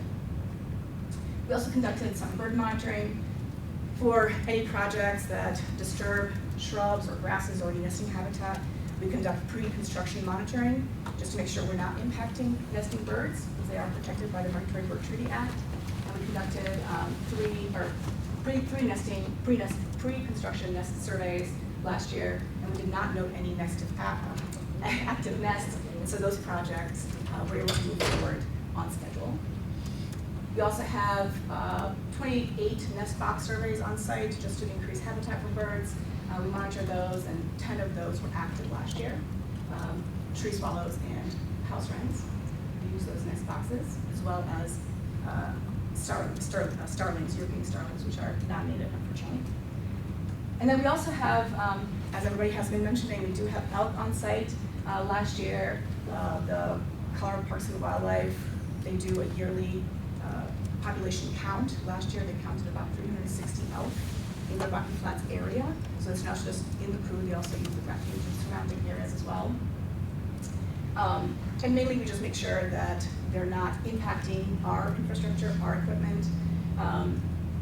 And we use wildlife game cameras to monitor that. So we've installed wildlife crossings on our fences that surrounds the COO, and we've installed a wildlife camera that monitors how well they use those crossings and how much energy they expend the elk crossing those fences. All right, that's it for me. Any questions for ecology?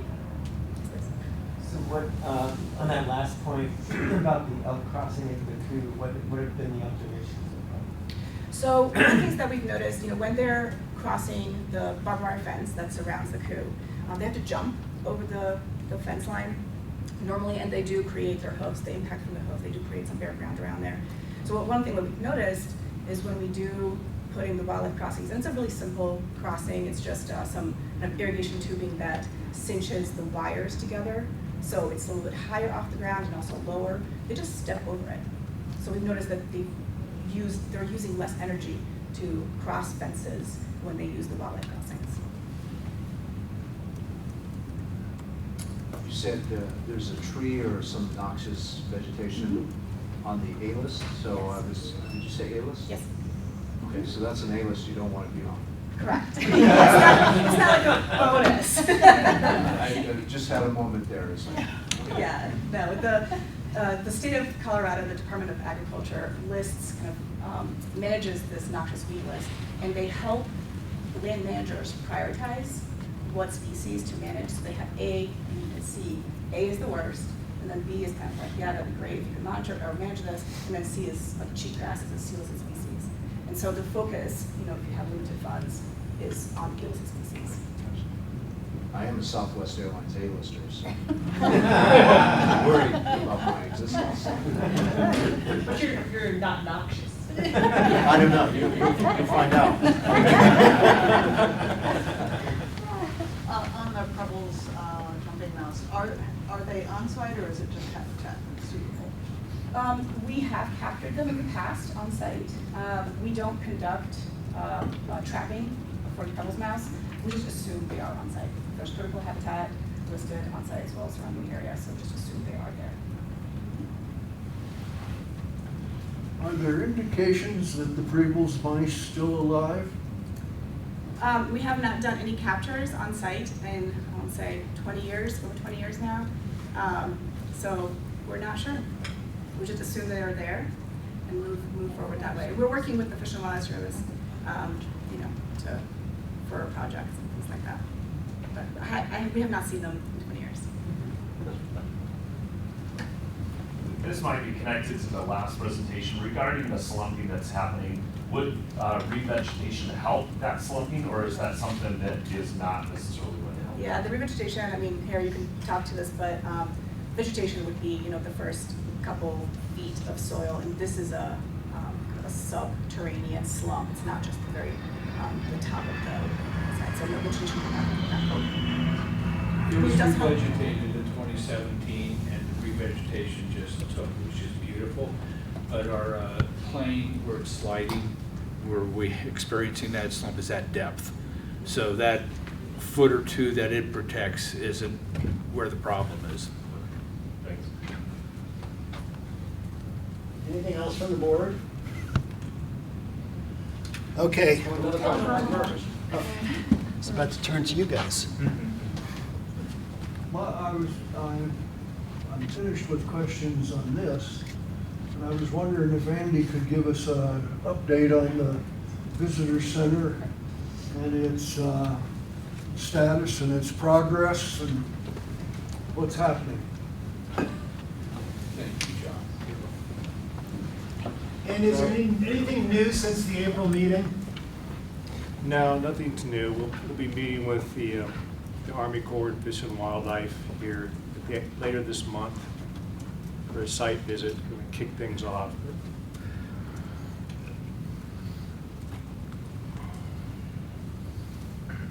Anything else from the board in the quarterly report before we go to public comment?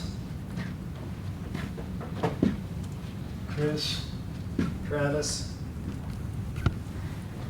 Just jump in, you guys Okay. figure it out. Well, I want to be able to be focused here and informed. Let's get that off the top. That's my first comment. I'm not going to enter anything into this conversation that's not focused or informed. But I have an open question about how it is that fire, which is hyperphoric, plutonium or americium, which is hyperphoric. It's interesting to note that, fire, what we see, like I made this comment about hypergolic fire, what we see in flame is just burning oxygen. Is it not true that pyrophoric materials like plutonium may reach an extraordinary temperature without ever creating fire? And I want to see if we can get some disambiguation about the difference between oxidized and non-oxidized plutonium, because they operate differently, I understand, in terms of their production of flame when they're caught on fire. That is to say, heavy metal fire doesn't present a fire until it interacts with organic material. Outside of a laboratory, of course, that's very dangerous. And inside of a laboratory, well, that's why we have a laboratory. So can anyone tell me about whether or not in these findings of plutonium and americium, are we dealing with oxidized or non-oxidized plutonium? So that would be a question for DOE and its contractors, CDPH or EPA. The board is not the expert on that. Okay, so my questions aren't to the board, but to the... Yeah. So if they have anything to add, you guys please jump in. Oxidized plutonium? Yeah, it would be oxides. Oxides Right. only? Since it's out in the environment, yes. It's oxidized long ago. When you say since it's out in the environment, is that because we're only talking about surface findings? It's like the wind blown, right? That's what you're talking about from the 903 pad, for example? Or from the various fires that have taken place there? Yeah, those predate me, so I'm not sure. All right. But I would expect that since there were fires, they would have been oxidized. And is it that we're, looking for oxidized plutonium, or are we able to isolate and find non-oxidized plutonium if by any chance it appeared there? We're looking for plutonium. Right. We're not looking for the speciation, whether it's oxidized or not. It's Okay. just whether it's plutonium. Because the standard is plutonium, period. And because this hasn't been aired for the public or for the board for quite a while, can you help me just simply restate what expectations we have in terms of the depth of those findings?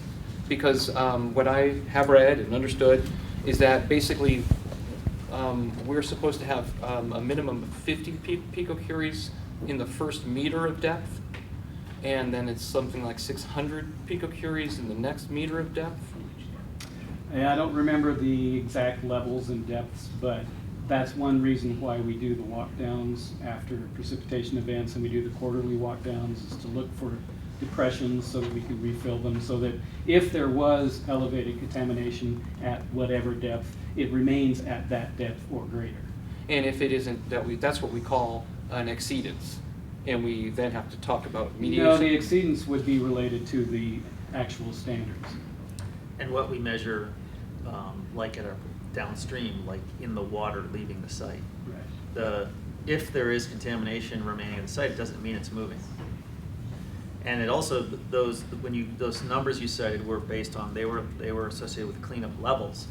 So it doesn't mean that there's contamination everywhere on the site. In fact, most places there isn't. It's that during the remedial process, if it was measured at a certain level, there were sort of protocols on how to clean it up and where to clean up, and what could be left, what levels could be left. I would also add that the 50 picocuries per gram was actually a conservative value that we actually based off of public comment. It was initially 116 picocuries per gram based off risk-based standards. Yeah. But yeah. Now, I've heard that from Rich Andrews that we had findings of a higher level of plutonium, and that we changed the measure of what would be acceptable based on it. The original numbers were, it was a hyphenated number. It was 651 and then 115. And it's complicated how you went from one to the other. Ultimately, through intensive negotiations with the community, they chose 50. And most of the site is significantly below. Now, we're talking about in the first 3 feet. When you get low, right, building foundations and stuff, there isn't an upper limit. There's not a limit. Correct. Stated in English, it's an infinite possibility beneath 2 meters. Well, you can't say infinite possibility because they actually did sampling to know what the levels are. So you can go back and look at the administrative record and see what are the levels at depth.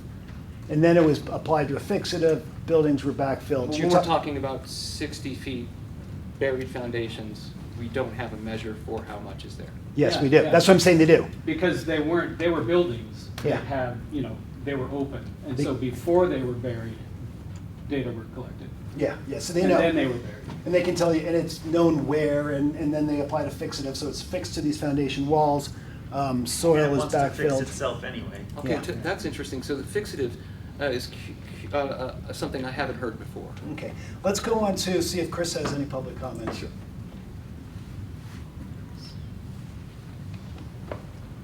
All right. Thank you to the board for the opportunity to respond to this presentation. There are several statements that were made that I have concerns about. I'd like to start with the statement from Mr. Squibb about spikes. You mentioned, Susan responded that she was concerned about spikes and the averaging of sampling. And I believe you responded that spikes are not of concern because of the science. So I think spikes is a mischaracterization. Okay, so how a spike is how tall, how high of a value. Okay, so when we have higher results, I wouldn't characterize them as spikes.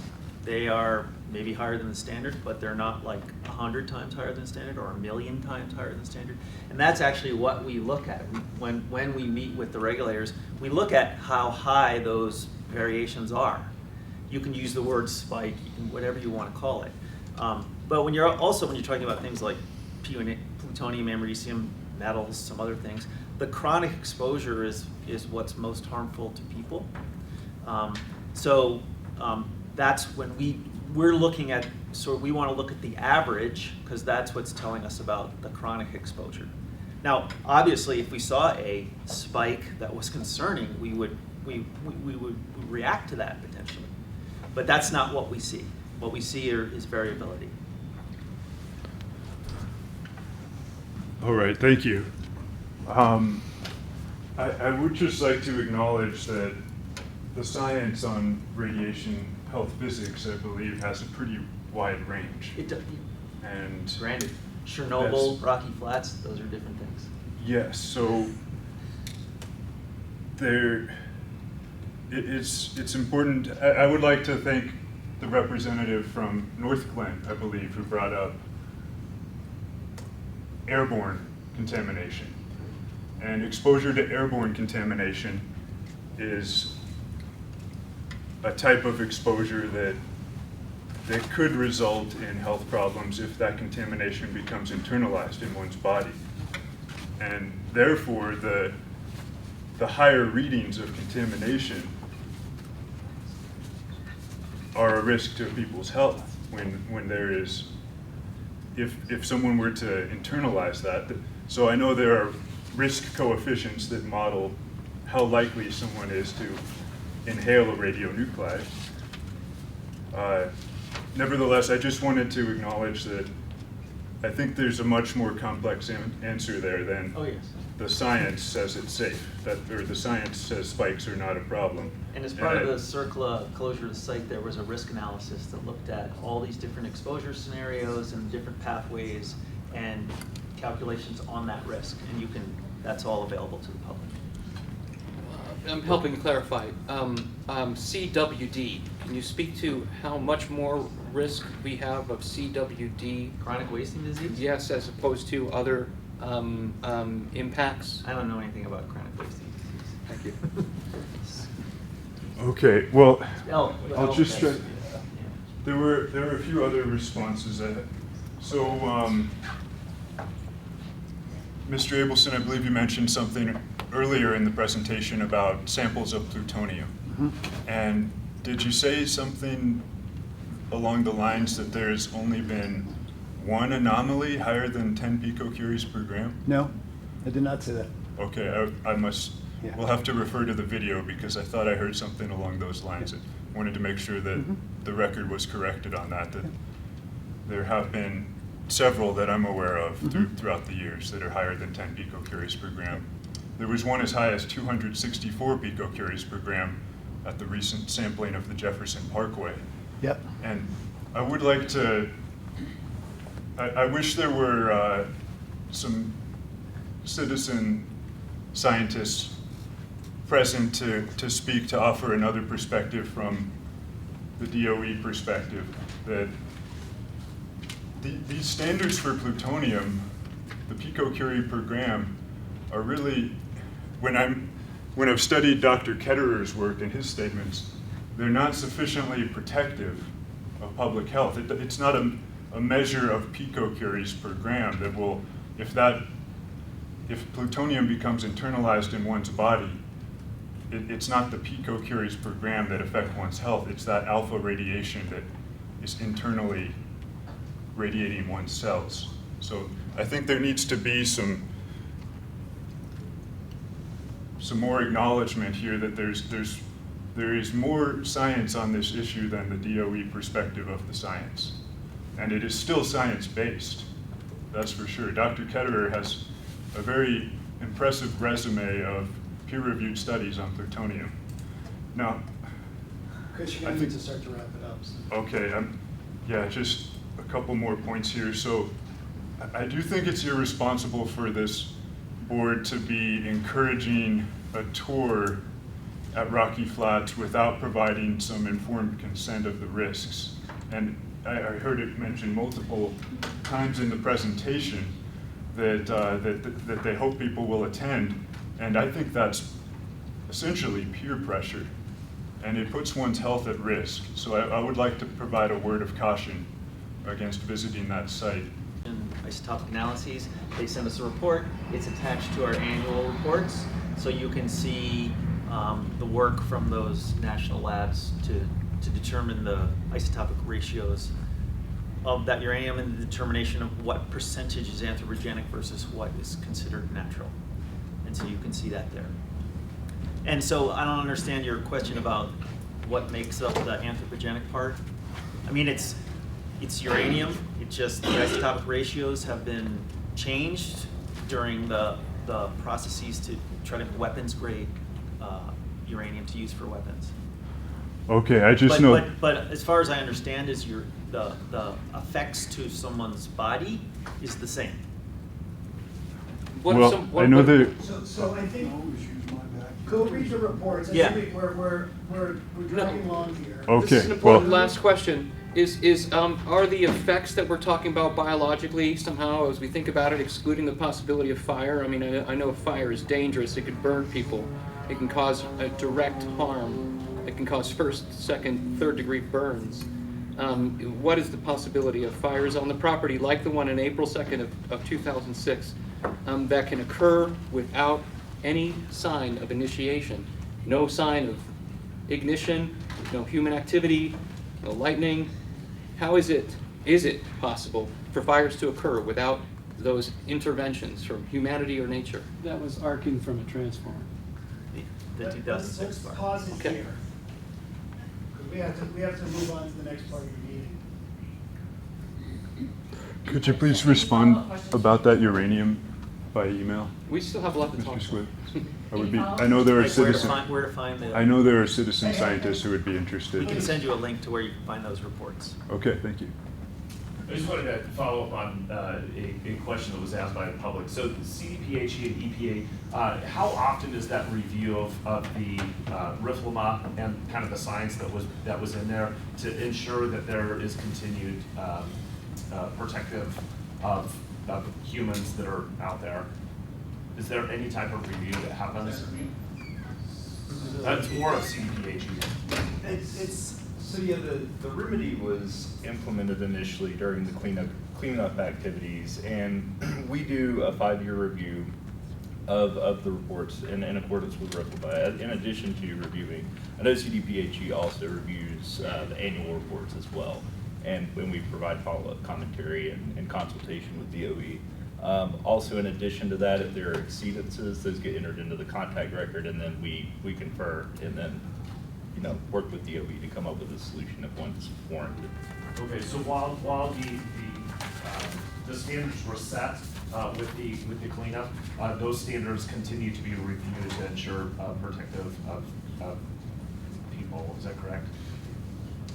Yes. Yeah, I mean, there's no, at this point, there's no re-review of the standards underway. But like Brian That's said. entirely correct. You guys are going through that process. That's why you're pulling in PFAS. And then there was also one other thing, that there was a re-review to make sure, because the standard had changed, to make sure it's applicable to Rocky Flats, all through the 5-year process. Yeah, that's part of the 5-year review. So the 5-year review evaluates whether the remedy that was installed is still protective of human health and the environment. And so that includes an evaluation of any changes in regulations that may have occurred in that 5 years. Okay, thank you. Any other questions from the board? All right, we're gonna move on to the next item, which is the board roundtable. Everybody has a copy of the big picture from that comes out every year, which has the next couple of meetings information. Next couple of meetings it's just highly standard. September, we review the work plan and we review the budget. We have a DOE quarterly report. And then if there's an additional item, we have a placeholder for that. When we get into October, we'll adopt the work plan, we'll adopt the budget, you'll make the new member appointments and also a DOE quarterly report. So it's fairly standard. If issues emerge, before each of those meetings, the executive committee meets and can always make the necessary adjustments. But everything that I just mentioned is an absolute must-do. There's not a lot of flexibility with those. So that's the rest of the year in terms of what we're looking for with meetings. Any questions on the board?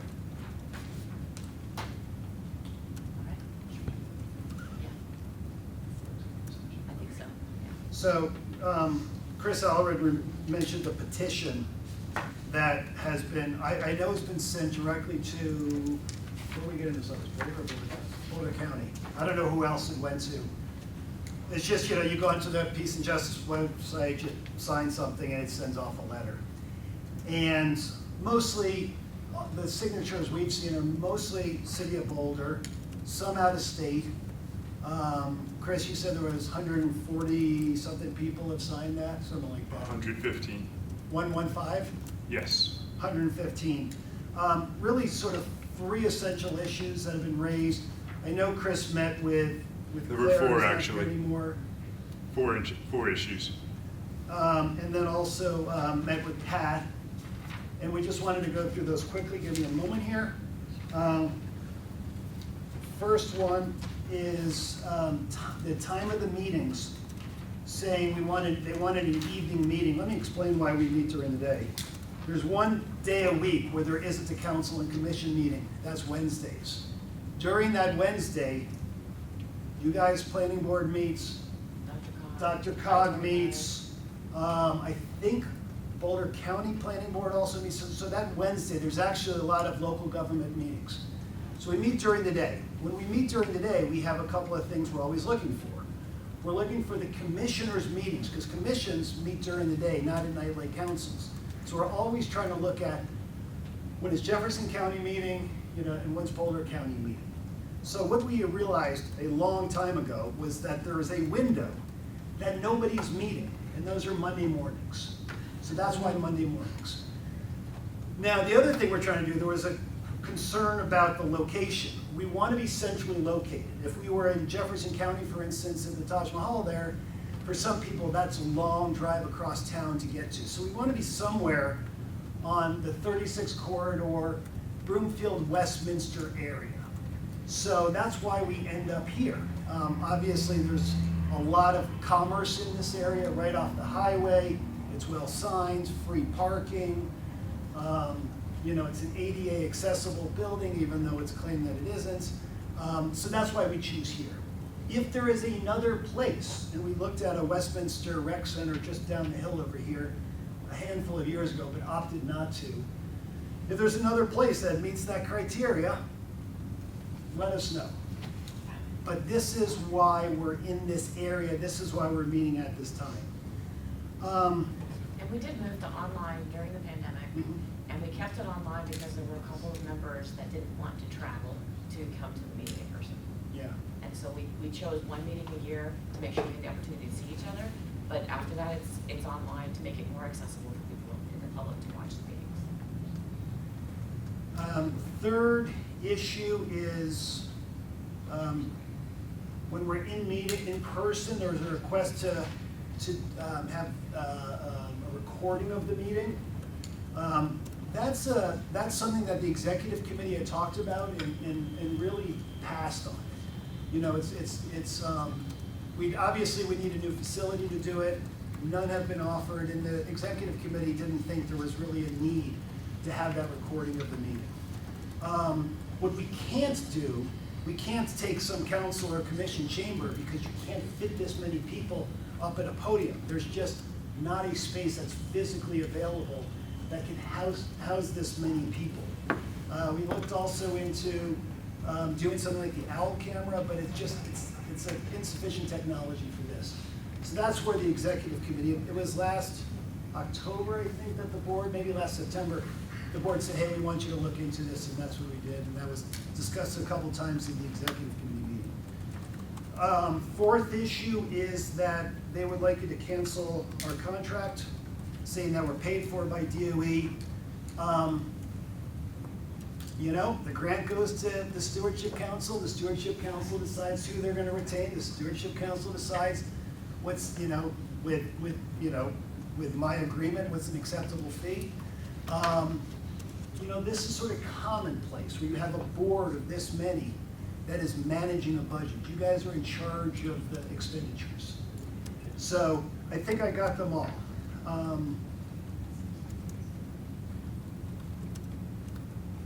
Yeah, I think those are the four. So that's what's going around, that's the discussion. I just wanted to make sure, we wanted to make sure everyone's on the same page. Pat, I'm gonna put you on the spot here. I know you met with Chris. Anything I missed? I think you summarized it well. Okay. If you're saying, yeah, we should change these meetings, we can look for another time. But what we're really doing is looking for another time during the weekday, during the day, during the work day. Dave, outside of the Supreme Court, where do we have appointed figures like yourself making decisions that impact the entire region? So I'm going to interrupt because we're having a board discussion, but David makes 0 decisions on this board. All decisions come from this board. That I disagree with based on the minutes I've read. And you're able to disagree, that's fine. But we're having a board discussion at this point, so thank you. Are there any questions from the board? Chris, did I accurately capture the 4 items you had? Well, I'm hearing the usual excuses. I'm asking, did I capture the 4 items that you had? Yes. Okay, thank you. And I just wanted to make sure I didn't miss anything. I just think it's not very constructive feedback. It's the same excuses we hear again and again. His job is just to So engage. are there questions not from the develop board oversight. related to the Okay. information? Go ahead, Dan. Thanks. So accessible location, it states that Broomfield, could host. At this time, Broomfield is not interested in hosting this for a lot of logistical reasons, so I just wanted to put that out there. We've talked about the recording of meetings before, and one is that we could fix that with budget, and our grant requests. So I think that that's a conversation that we should have as we move forward with the budget conversation. And in terms of recording and retaining those online meetings that we have, that's a conversation that we can and should have. So just wanted to put those 2 pieces out there. And I'm fine with the meeting time and date. It's not ideal, but I understand, the challenges that are. I'm part of other regional meetings, and those are very tricky to schedule, and sometimes the timing of those aren't great because of all the different schedules that are. And this is probably the largest group, if not Dr. Cog is the largest group that meets, so those are very hard to schedule. So thanks for continuing to look at that. The updates to the website, will that have the capability of storing the recordings of the Zoom meetings? Yeah, the Zoom meetings are already on the existing websites. So it's really just this one that is now changed.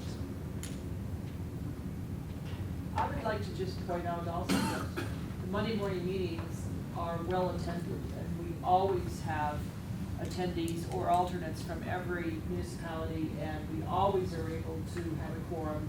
And this is my 5th year, and I've never been in a meeting that wasn't well attended by either a primary or alternate, and that we couldn't conduct business because of a Monday morning meeting. And what you also get at this meeting, that you don't get at other meetings necessarily, is the elected officials come to this. Yes. Today we had 9, we usually have between 9 and 12 elected officials. That's something, All right, if there's nothing else on that one, we have an executive session that we'll need to go into. And Barb, you want to give us an overview of the purpose of the executive session? Yeah, the purpose of the executive session is to discuss the contracts that are up for renewal in the fall for 2024 and the terms and provisions of those. So under Colorado law, that would be eligible for executive session under section 246402(4)E and B, Colorado revised statutes. We do need a motion to that effect and 2/3 approval to go into executive session. Are there any questions from the board? A question, so will we return to our meeting to adjourn after the executive session? All right, if I could get a motion to discuss the Stewardship Council personnel contracts for 2023, authorized pursuant to section 24-6-4024E and B, to determine positions relative to matters that may be subject to negotiation and conferencing with the attorney on such matters. So moved. Is there a second? Second. Thank you. Any discussion? All in favor, please say aye. Aye. Any opposed? Please say nay. All right, we will move to executive session. I'll ask the members of the public to please exit the room. So board members, it'll just be a few moments for them to exit. Chris has to remove his stuff here.